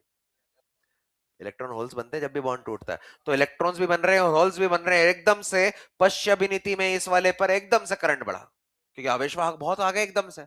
लेकिन यार इसमें एक डैमेज है, एक प्रॉब्लम ये है कि यार ये करंट तो बढ़ गया, अब वो रिवर्स बायस जिसका इनफाइनाइट रेजिस्टेंस होता था रिवर्स में, अब उसमें से भी करंट जाने लगा, उसका रेजिस्टेंस कम हो गया, क्योंकि यार एकदम से आवेश वाहक बढ़ गए। लेकिन यार अगर सोच के देखो, मैंने जो बाहर से भंजन वोल्ट है, यानी कि जिस पर ये टूट फुट हुई है, वो मैंने बोला मान लो 35 वोल्ट है, 35, तो 35 वोल्ट है, तो उसमें इलेक्ट्रॉन की गतिज ऊर्जा कितनी आएगी? 35 इलेक्ट्रॉन वोल्ट। अरे गति ऊर्जा में ई से मल्टीप्लाई कर देते हैं। लेकिन मान लो एक ऐसा पदार्थ ले लिया जिसकी भंजन वोल्ट था 100 वोल्ट है, तो उसके पास इलेक्ट्रॉन की काइनेटिक एनर्जी कितनी आएगी? 100 इलेक्ट्रॉन वाला सैंपल में भाग रहा है, टकरा रहा है, अरे वो हाहाकार मचा देगा, वो तोड़ फोड़ कर देगा, और इतनी एनर्जी प्रोड्यूस करेगा कि डायोड ही जल जाएगा। तो इस वाले ये ब्रेकडाउन वाला चीज जो है कई बार बहुत अच्छा और कई बार बहुत खराब है। इस ये एकदम से अगर मान लो गलती से कुछ ऐसा बन गया, ऐसा पदार्थ डल गया जिसका भंजन वोल्टता बहुत ज्यादा है, तो भैया उसमें जो इलेक्ट्रॉन मुक्त होंगे ना, तो वो तो बहुत तोड़ फोड़ मचा देंगे और पूरा डायोड जल जाएगा, और जलने के बाद सब खत्म। लेकिन कई जगह इसको यूज किया जाता है मशीनों को बचाने में, वोल्टेज स्टेबलाइजर में। कि जैसे ही यार मान लो बाहर से वोल्टेज ज्यादा आ गया, और मैं मेरी टीवी, मान लो टीवी है जो है वो 40 वोल्ट सहन कर सकती है, और बाहर से एकदम से 70 आ गया, वैसे तो 220 है, लेकिन अंदर ट्रांसफार्मर है छोटा सा, बिंदु सा, तो वो क्या कर रहा है, उसको कम कर रहा है। लेकिन मान लो आ ही ज्यादा गया है, तो कम भी थोड़ा सा ज्यादा तो नहीं हो पाएगा, तो अगर उसके रेटेड से ज्यादा चलेगा, टीवी जल जाएगी, फ्रिज जल जाएगा। तो वहां पर लगाया जाता है डायोड रिवर्स बायस में, जिसको हम बोलते हैं जेनर डायोड। आएगा आएगा आगे।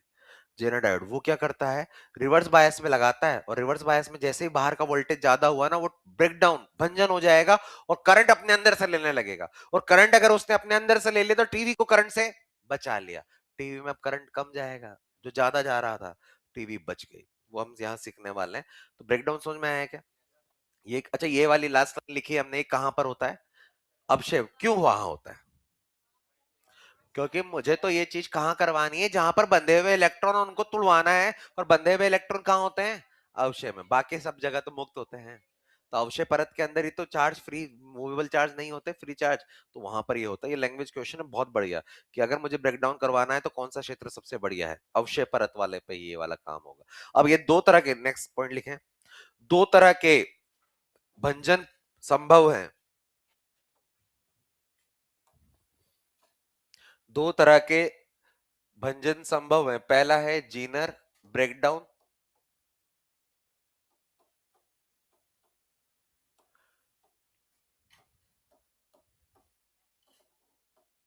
एक होता है एवलांच, हिंदी में भी यही बोलते हैं ना,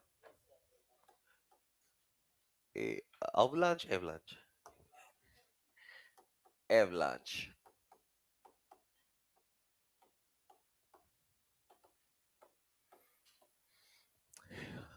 एवलांच को हिंदी में बोलते हैं, सही बोलो, भूस्खलन या हिमस्खलन होता है, जमीन खिसक गई, बर्फ एकदम धस गई पहाड़ों से, उसको बोलते हैं एवलांच, जो बहुत बड़े स्केल में होता है। मतलब एवलांच एकदम से भूकंप आ गया, पूरी जमीन परतें इधर उधर हो गई हैं, पर पहाड़ खिसक गए, इसको बोला जाता है एवलांच। तो जब बहुत भंजन बहुत बड़े लेवल पर हुआ होगा तो उसको एवलांच बोलते हैं। और ये एक साइंटिस्ट जीनर के नाम पे दिया गया है, कुछ कंट्रोल मैनर पे होगा तो उसको जीनर दिया गया, ये काम का है, ये अपने आप हो जाता है गलती से, और ये हो गया तो सब बर्बाद। एवलांच नाम ये बहुत बड़ा है कि सब बर्बाद, भूस्खलन हिमस्खलन टाइप की चीज, मतलब डायोड खराब। इसमें कुछ पॉइंट्स लिखना है, फिर मैं एक साथ समझाऊंगा। पहला पॉइंट इसमें लिखते रहना, जेनर वाले में। पहला, लैंग्वेज क्वेश्चंस बनते हैं बहुत अच्छे इसमें, और न्यूमेरिकल तो भी आएंगे ही आएंगे। लिखे? जेनर में पहला पॉइंट, जब डायोड में डोपिंग, डोपिंग मतलब अपमिश्रण, डोपिंग या अपमिश्रण बहुत अधिक किया जाए,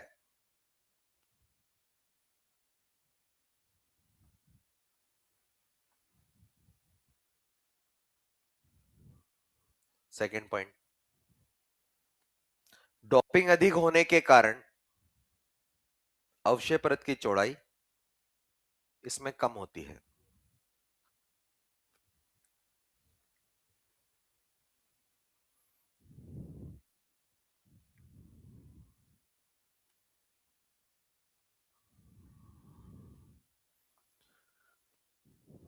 डोपिंग अधिक होने के कारण अवक्षय परत की चौड़ाई इसमें कम होती है। थर्ड पॉइंट, यह भंजन यह भंजन निम्न वोल्टता पर होता है।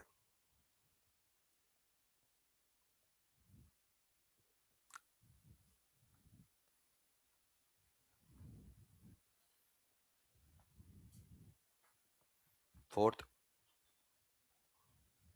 यह भंजन कंस्ट्रक्टिव इंटरफेरेंस समपोषी, यह भंजन समपोषी नहीं, कंस्ट्रक्टिव अप्रोच,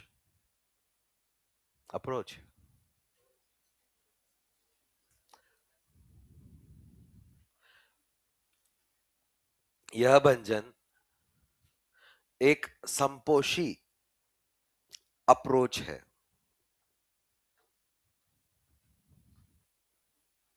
क्यों, इसमें कंटिन्यू करें। इस भंजन के पश्चात भी समपोषी अप्रोच है, इस भंजन के पश्चात भी डायोड चालक बना रहता है, मतलब काम में आता रहता है।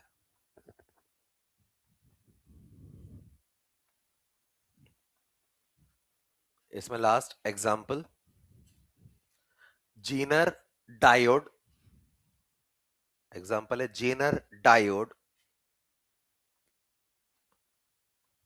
साइंटिस्ट का नाम है जीनर डायोड, जिसे घरों में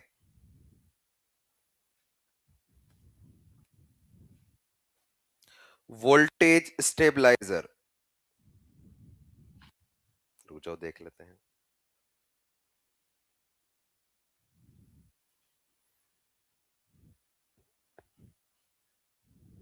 ये क्या है भैया, वोल्टेज स्थिरीकरण यंत्र, वोल्टेज नियंत्रक, वोल्टेज स्टेबलाइजर या वोल्टेज नियंत्रक के रूप में प्रयोग में लिया जाता है। वोल्टेज स्टेबलाइजर या फिर वोल्टेज नियंत्रक के रूप में उपयोग में लिया जाता है। अब दूसरी साइड आ जाए एवलांच में, ये सब इसका उल्टा है चीजें। जैसे पहला, इसमें डोपिंग कैसी होगी, कम, इसमें डोपिंग कम होती है।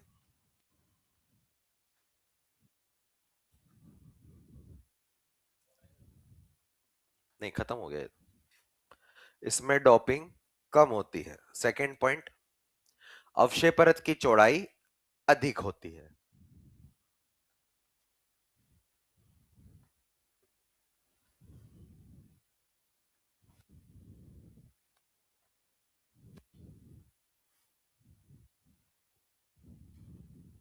यह भंजन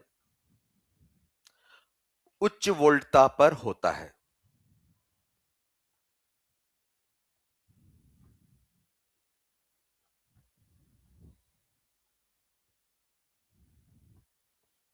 उच्च वोल्टता पर होता है।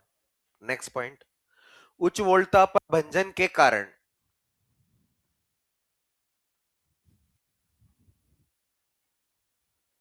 उच्च वोल्टता पर भंजन के कारण मुक्त इलेक्ट्रॉन, मुक्त नहीं, टूटे हुए मतलब बंद से टूटे इलेक्ट्रॉन, मुक्त इलेक्ट्रॉन तुम फ्री इलेक्ट्रॉन्स पढ़ लोगे, बंद से टूटे इलेक्ट्रॉन अत्यधिक गतिज ऊर्जा के साथ, अत्यधिक गतिज ऊर्जा के साथ अन्य इलेक्ट्रॉन से टकराकर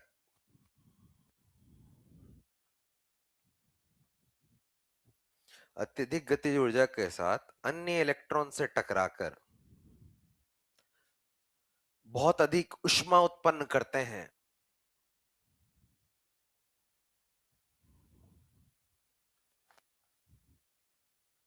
तथा डायोड को परमानेंट खराब कर देते हैं।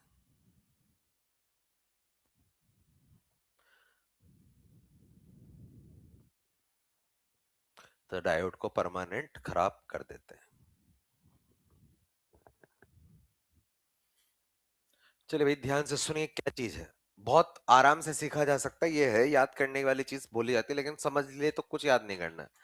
यार जेनर साइंटिस्ट का नाम है, तो साइंटिस्ट ने बनाया होगा तो कुछ तो काम का ही बनाया होगा।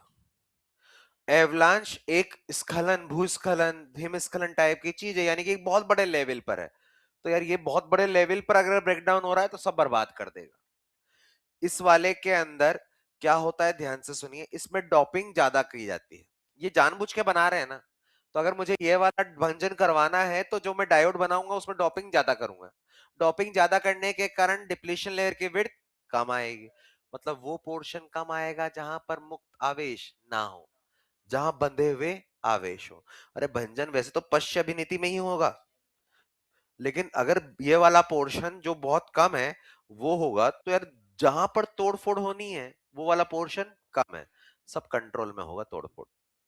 साइंटिस्ट ने बनाया तो तोड़फोड़ कम करवाना चाहेगा, इसलिए वो इसको छोटा रखेगा, यानी कि डोपिंग ज्यादा रखेगा। याद रखने का तरीका कि अगर वो बना रहा है तो कम पोर्शन में हो, तक कम पोर्शन में कब होगा, जब डोपिंग ज्यादा हो।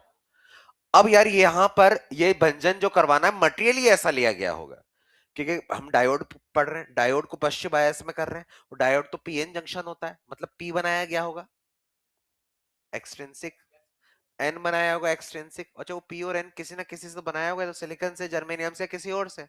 तो ऐसा लो, ऐसा पी और एन लो जिसके अंदर हमारे पास में, जैसे मैं क्या बोल रहा हूं, जिसके अंदर, जिसका जैसे मान लो सिलिकॉन है, सिलिकॉन में बाहर वाला इलेक्ट्रॉन कौन सी कक्षा में, तीसरी। जर्मेनियम में कौन सा, चौथी। एक मैंने ले लिया जिसमें छठी कक्षा में, तो अगर कोई छठी कक्षा में तो उसका इलेक्ट्रॉन निकालना आसान है। तो अगर मैंने एक ऐसा मटेरियल ले लिया जिसमें इलेक्ट्रॉन को निकालना बहुत आसान है, और मैंने उससे पी बनाया और मैंने उससे एन बनाया और उनको जोड़ दिया, तो मैंने डायोड बना दिया। और डायोड बना दिया तो बीच में क्या बनी होगी, अवशय परत। और अवशय परत में मुक्त आवेश नहीं है, वहां बंधे हुए इलेक्ट्रॉन, लेकिन मैंने इसको उन मटेरियल से बनाया है जिसमें इलेक्ट्रॉन निकालना, तो मैं रिवर्स बायस में कम वोल्टेज लगा के उस इलेक्ट्रॉन को निकाल सकता हूं ना। यानी कि कम वोल्टेज पे ही ये काम हो जाए, और जब कम वोल्टेज पे ये काम होगा तो जो इलेक्ट्रॉन मुक्त हुआ उसकी गति जुड़ जाएगी, तो किसी से और से टकराएगा तो जलाएगा वलाएगा नहीं। यानी कि एक कंस्ट्रक्टिव अप्रोच है, जानबूझ के बनाया जाता है कि भाई तो बस आवेश वाहक आ जाए और ये करंट लेना स्टार्ट कर दे। किसी ने बोला हमेशा करंट क्यों नहीं लेना है, अभी थोड़ी देर में बताएंगे कि बाद में ही क्यों लें, हमेशा करंट ले लें, इसको रिवर्स में क्यों जोड़ रहे हैं, ये रिवर्स में जोड़ रहे हैं भंजन वोल्टा, तो रिवर्स में ही क्यों यूज जोड़ रहे हैं अभी पता चलेगा। कंस्ट्रक्टिव अप्रोच है, वोल्टेज स्टेबलाइजर की तरह यूज करते हैं। इसके बाद में भी वो चालक बना रहता है, क्योंकि पश्चिम बायस में भी इसमें करंट एंट्री कर जाता है, बहुत सारा करंट आ जाता है एकदम से, देखा था ना करंट बढ़ता है, वो आ जाता है। जेनर डायोड एक होता है, साइंटिस्ट ने बनाया जेनर भंजन, उसके अंदर उसने जेनर डायोड बनाया कि यार इसको मैं वोल्टेज स्टेबलाइजर की तरह यूज करूंगा। इसमें देखते हैं एवलांच एक बहुत बड़े स्केल में हो रहा है काम, और बहुत बड़े स्केल में हो रहा है, यानी कि डिप्लीशन लेयर के अंदर इलेक्ट्रॉन बहुत बड़ी होनी चाहिए ताकि बहुत सारे इलेक्ट्रॉन तोड़फोड़ हो जाए। अब कोई नहीं चाहेगा कि मैं अगर ऐसा डायोड यूज करूं जिसमें आग लग जाए, तो ये सब गलती से होता है। कौन चाहेगा कि मशीन जल जाए। तो अगर मान लो कोई डायोड बनाया जा रहा है और गलती से कुछ ऐसा मटेरियल यूज हो गया जिसका इलेक्ट्रॉन आराम से नहीं निकलता है, तो उसके इलेक्ट्रॉन निकालने के लिए बड़ा वोल्टेज चाहिए होगा। और साथ में अगर गलती से ऐसा हो जाए कि डॉपिंग जो है बहुत कम हो गई, गलती से डॉपिंग कम हो गई, तो यार डिप्लीशन लेयर की चौड़ाई बढ़ जाएगी, मतलब वो क्षेत्र बढ़ जाएगा जहां पर बंधे हुए इलेक्ट्रॉन बहुत सारे हैं। और अगर ऐसा मटेरियल भी यूज कर लिया पी और एन बनाने में जहां पर इलेक्ट्रॉन आराम से नहीं निकलता है, तो पश्च बायस में तुम बैटरी वोल्टेज बढ़ाए जाओ, इलेक्ट्रॉन निकलेगा नहीं, लेकिन एक बहुत ज्यादा वोल्टेज पर एकदम से बहुत तेजी से निकलेगा, और बहुत तेजी से हाई वोल्टेज पे निकला तो अत्यधिक गतिज ऊर्जा, और उससे आपको किसी से भी टकराकर जला बुना देगा सबको, डायोड खत्म। तो एवलांच ब्रेकडाउन में डायोड खत्म होता है, ये गलती से बनता है, ये कंस्ट्रक्टिव नहीं है। कंस्ट्रक्टिव मतलब ये जानबूझ के बनाया जाता है कि करवाना है। और कहां करवाते हैं इसको, जेनर डायोड में, हेडिंग डालें जेनर डायोड, न्यूमेरिकल ही आएंगे इसमें, कुछ नहीं है ऐसा कुछ। जेनर डायोड,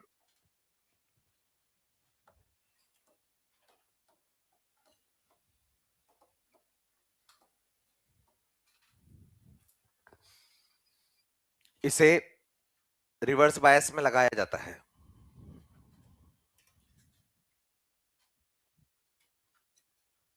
क्योंकि ब्रेकडाउन पे काम करता है ना, तो इसको कहां लगाया जाता है? Reverse bias.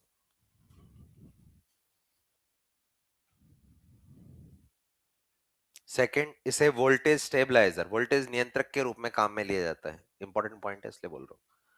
इसे वोल्टेज स्टेबलाइजर, वोल्टेज नियंत्रक के रूप में काम में लिया जाता है।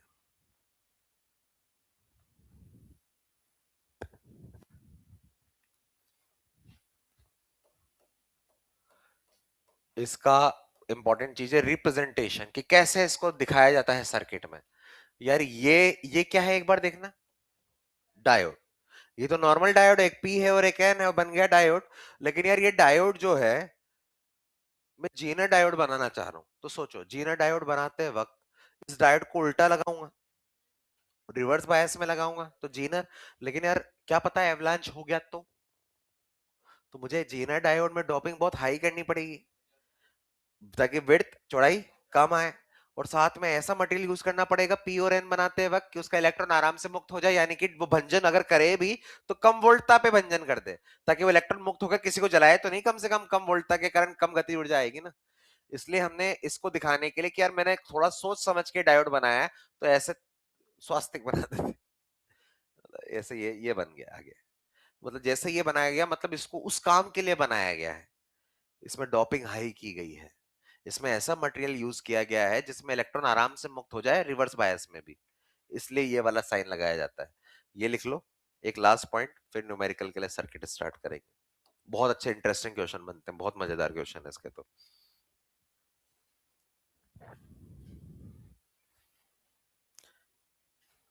यदि जीना, नेक्स्ट लास्ट पॉइंट, ये क्या बनाया तूने? मैंने भी ऐसा बनाया क्या? देख, ये क्या बनाया, देख कुदरत का करिश्मा।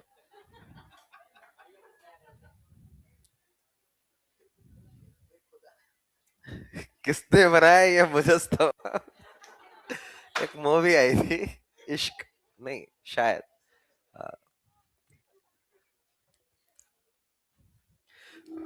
यदि जेनर डायोड को अग्र अभिनीति में लगा दिया जाए, यदि जीनर डायोड को अग्र अभिनीति में लगा दिया जाए तो यह सामान्य डायोड की तरह ही व्यवहार करेगा।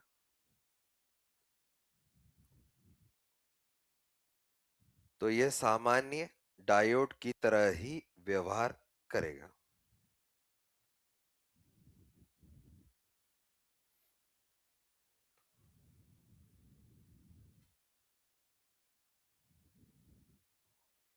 ठीक है भाई, सर्किट देखते हैं हम। इसमें सर्किट कैसे बनेगा और एक दो क्वेश्चन देख लेते हैं बस, बाकी नेक्स्ट क्लास में कर लेंगे। नेक्स्ट क्लास के अंदर मॉड्यूल वॉड्यूल लेके आना, इसके एक दो क्वेश्चन और थोड़े से तीन चार फोटो डायोड ये सब बचेंगे, जब सब खत्म हो गया इसका। सर्किट है, ध्यान से सुनिएगा यार। यहां पर मान लीजिए मैंने कोई बैटरी लगाई है, ये बैटरी है 20 वोल्ट की। यहां पर एक रेजिस्टेंस होता है, इस रेजिस्टेंस को मैंने R1 नाम दिया, याद मत करना यार, हम तो इसको वर्बली सॉल्व करते हैं इसलिए बोल रहा हूं। ये है हमारे पास में एक लोड रेजिस्टेंस, जो है हमारे घर का बहुत महंगा आइटम, जिसको बचाना है। और अगर जिसको बचाना होता है उसके पैरेलल में लगाया जाता है जीनर डायोड, और पश्च बायस में लगाया जाता है। और जीनर डायोड जिसका VZ लिखा है, ये है इसकी भंजन वोल्टता, कुछ ना कुछ लिखा होगा। अगर मुझे इस मशीन को बचाना है तो मुझे उसके पैरेलल में एक वोल्टेज स्टेबलाइजर लगाना पड़ेगा, ताकि ये उस मशीन को बचाना स्टार्ट कर दे। कैसे बचाता है वो समझे। ये VZ जो लिखा होगा जेनर वोल्टा, ये इसको बोलते हैं भंजन वोल्टा। भंजन वोल्टा मान लो 10 है, इसका मतलब 10 पर ये ब्रेक डाउन हो जाता है। और ब्रेक डाउन हो जाएगा तो बॉन्ड टूट जाएंगे इलेक्ट्रॉन्स, और एकदम से ये क्या लेना स्टार्ट कर देगा, करंट। वरना उससे पहले तो रिवर्स बायस में ये अनंत रेजिस्टेंस होने के कारण करंट बहुत कम आता है। तो करंट अभी यहां नहीं आ रहा है, तो करंट यहां नहीं आ रहा है, तो करंट यहां जा रहा होगा, टीवी फ्रिज चल रहे होंगे बढ़िया से, है ना। मान लो ये टीवी या फ्रिज है, जो भी मशीन है जिसको मुझे बचाना है, और ये अधिकतम 25 वोल्ट सहन कर सकता है। 25 वोल्ट से ज्यादा इसको दिया तो ये जल फूक जाएगा, क्योंकि घर रेटेड वैल्यू होती करंट इलेक्ट्रिसिटी में पड़ा होगा। बल्ब अगर 100 वॉट का है, 200 वोल्ट का है, तो 100 वोल्ट से ऊपर वोल्टेज उसको दे नहीं सकते हैं। सेम ऐसे अगर ये मशीन 25 वोल्ट से ज्यादा नहीं ले सकता है तो नहीं लेना है। तो उसके लिए हम क्या करेंगे, इसको बचाना होगा, तो मैं खरीद के लाऊंगा यहाँ पर एक मशीन जिसको वोल्टेज कंट्रोलर या फिर वोल्टेज स्टेबलाइजर कहते हैं। अगर ये 25 वोल्ट सहन कर सकता है तो मैं ऐसा लाऊंगा जिसकी भंजन वोल्ट भी 25 वोल्ट हो। अगर ये 50 वोल्ट सहन कर सकता है तो मैं यहाँ पर 50 वोल्ट वाला लाऊंगा। तो मैं उसके पैरेलल में लगा रहा हूँ, वैसे भी पैरेलल में यार वोल्टेज सेम होता है। अगर ये 25 सहन कर सकता है तो ये भी 25 वाला खरीद के लाऊंगा और लगा दिया। मान लो यहां पर ये वोल्टेज है तो बैटरी लगा रखी है मैंने, लेकिन घर पे तो क्या आता है, एसी। वो तो मर्जी के मुताबिक कुछ भी आ जाएगा, ट्रांसफार्मर थोड़ा उलझ जाएगा कि उसकी जो टर्न रेशियो जो 1/20 की जगह 1/50 की तरह काम कर दिया उसने एकदम से सडनली, पता नहीं क्या हुआ, तो सब बर्बाद घर में। तो उसके लिए ये लगाना पड़ता है। मान लो ये है 30 वोल्ट, 30 में से ये 10 वोल्ट खा जाता है, ये 10 वोल्ट खा जाता है। तो 30 में से 10 गया तो कितना बचा, 20। तो यहां कितना पहुंचा, 20। तो यहां 20 पहुंचा तो इधर भी 20, इधर भी 20। ये भंजन कब करेगा, 25 पे। तो ये भंजन नहीं करेगा, और भंजन नहीं करेगा तो अभी करंट इसमें घुसेगा नहीं। तो इसमें नहीं घुसेगा तो करंट कहां जाएगा, इसमें। मशीन चल रही है बढ़िया, सब देख रहे हैं, तारक मेहता का उल्टा चश्मा चल रहा है। लेकिन एकदम से पगला गया ये ट्रांसफॉर्मर, डीसी नहीं ऐसी है, एकदम से आ गया 50। और 50 आ गया तो इसने तो सोच रखा है कि मैं तो 10 खाता था, लो 12 खा गया, 15 खा गया, करंट एकदम से बढ़ा 15। अब कितना बचा, 50 में से 15, 35। अरे ये तो 25 में बर्बाद हो जाता है। और अगर यहाँ 35 आ रहा है और इसमें 35 पहुंच गया तो ये जल गई। अब कल खाना कैसे खाएंगे तारक मेहता के बिना, है ना।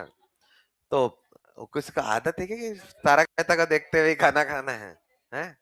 तो यार अगर ये 35 आ गया तो ये तो जल जाएगा। तो अब मुझे क्या करना है यार, यहां पर करंट को कम करना है।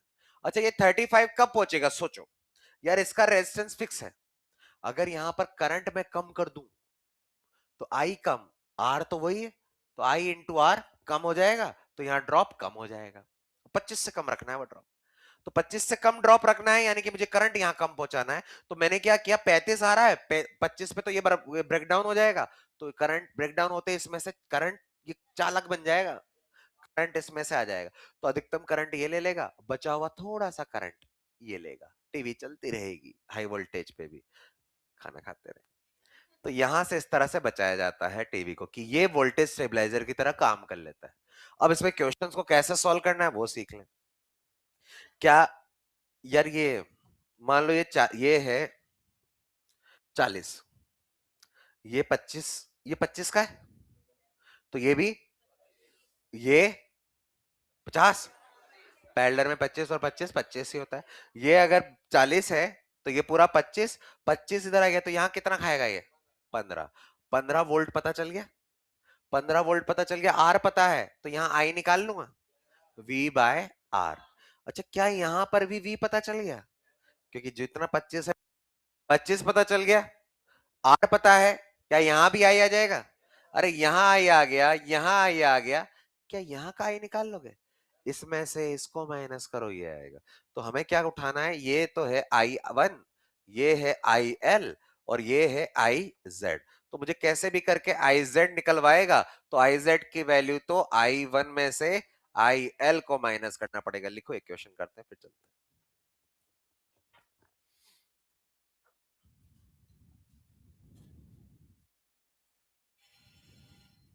ठीक है भाई।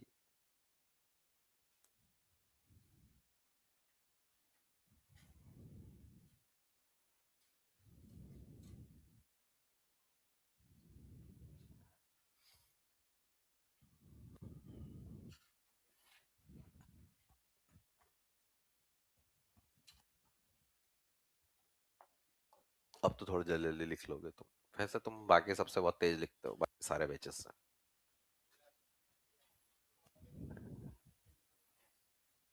पहले स्लो लिखते थे, फिर शायद जब मेरी क्लास ऑप्टिक्स की चलती थी ना, 5-10 दिन तुमने बहुत स्लो लिखा था, फिर उसके बाद तुम सबसे तेज लिखते हो, MP1 इंग्लिश, MP2, MP3, इन सबसे बहुत तेज लिखते हो। बड़े मजाक कर, कैसा लगा मेरा मजाक? क्वेश्चन।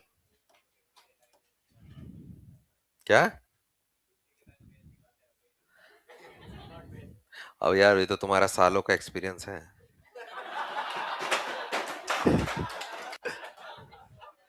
अरे मतलब स्कूलों में भी तो छुट्टी होती होगी यार। तो कहाँ ले गया इस बात को? भाई इधर उधर पर्सनल नहीं ले जाने का है। क्या नाम, अमान क्या नाम है? सराफ, शराफत, हाँ।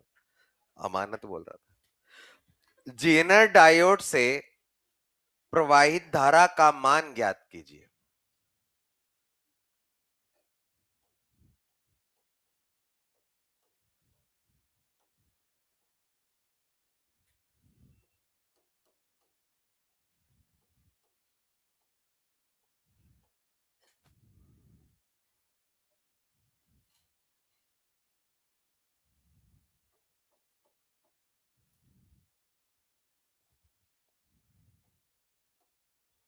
अच्छा, वो एक क्वेश्चन का आंसर नहीं दिया कि यार इसको पश्च अभिनीति में ही क्यों लगाते हैं?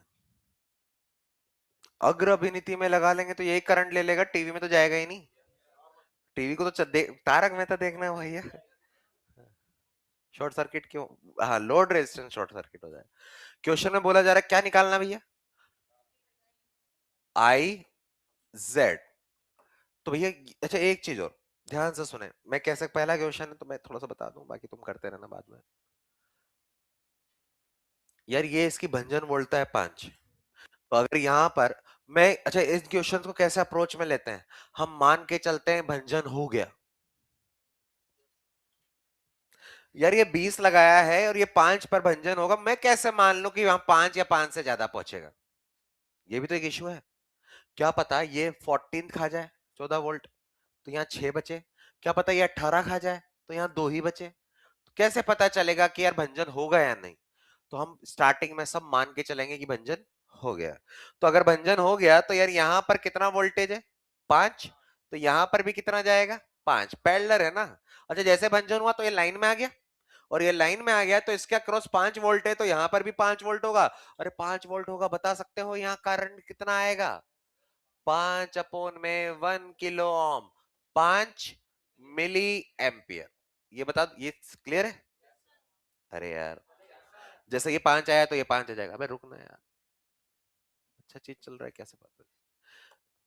ये 5 और ये 5 कितना बनेगा टोटल वोल्टेज? 5। और ये 20 है, तो ये कितना खाएगा?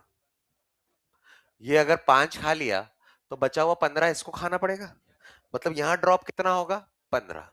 तो अगर 15 वोल्ट यहां ड्रॉप हुआ तो यहां करंट I1 की वैल्यू 15/2 किलो ओम, यानी कि 7 मिली एम्पियर। ये समझ में आया क्या? सोचो सोचो सोचो, 7.5 और यहां कितना आया? 5। तो जरूर यहां 2.5। ब्रेकडाउन सही में हो गया।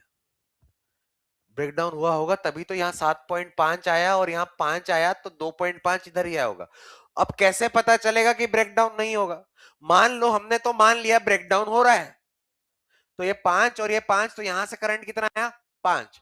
मान लो जब मैंने इसको सॉल्व किया, अच्छा ये ऐसा करते हैं हम, इसको 6 बोल दे, नहीं 6 नहीं, 8 4 4 5, इसको 13 बोलते हैं। 13 कितना है? 13। 13 नंबर। तो 13 में से इधर कितना गया? 5। इधर कितना जाएगा? 8। 8/2, 4। 4 मिली एम्पियर। और इधर कितना जा रहा है? 5। संभव ही नहीं है कि इधर अब कुछ जाए, यानी कि ब्रेकडाउन नहीं हुआ है। ये समझ में आएगा? और ब्रेकडाउन नहीं हुआ है तो इसके अक्रॉस वोल्टेज ये अब रिवर्स बायस में ही रहेगा, इसमें कोई करंट नहीं जाएगा। तो सर्किट अब यही है, अब यही है। ये समझ में आएगा? हमें पहले ये मान के चलना है कि ब्रेकडाउन हो गया। और ब्रेकडाउन कब हम सक्सेसफुली मान लेंगे? कि भैया यहां का करंट इससे ज्यादा होना चाहिए, तभी तो इधर जाएगा। तो ये एंट्री ले लेगा करंट की। तो यहां से हमारे पास में आया, तो बताओ आई जेड की वैल्यू कितनी आएगी? 7.5 माइनस 5, 2.5 मिली एम्पियर।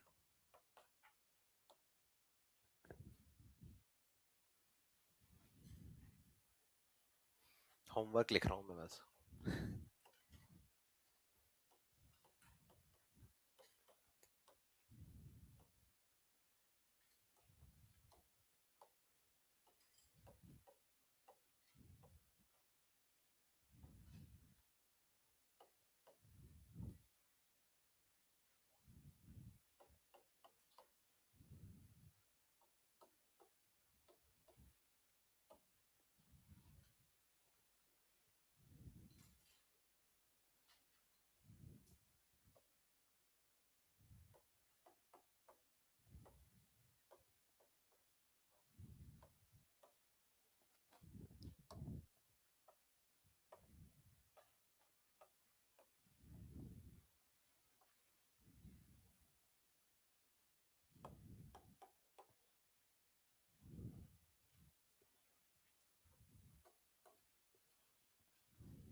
500 में। ये 2 क्वेश्चन है, बाकी एक दो नेक्स्ट क्लास में भाई। मॉड्यूल वॉड्यूल लेके आना नेक्स्ट क्लास में, लास्ट क्लास रहेगी, खत्म हो जाएगा, उसके बाद में नहीं लगेगी मेरी क्लास, इसलिए मॉड्यूल लेके आना। नहीं लगेगी क्लास, उसके बाद में एआरटी सर की एंटी शेड्यूल देखा होगा ना।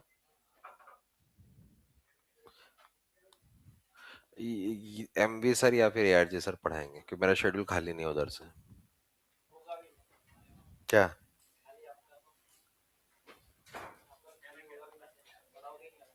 हाँ मैं बोल रहा हूँ ना, नहीं आ पाऊंगा अभी। अब तो रिवीजन ही कराएंगे मार्च से, 1 मार्च से। हाँ रिवीजन कराएंगे, मिक्स मिक्स क्लासेस लगेंगी सबकी, मिक्स हो गया, रिवीजन कराएंगे।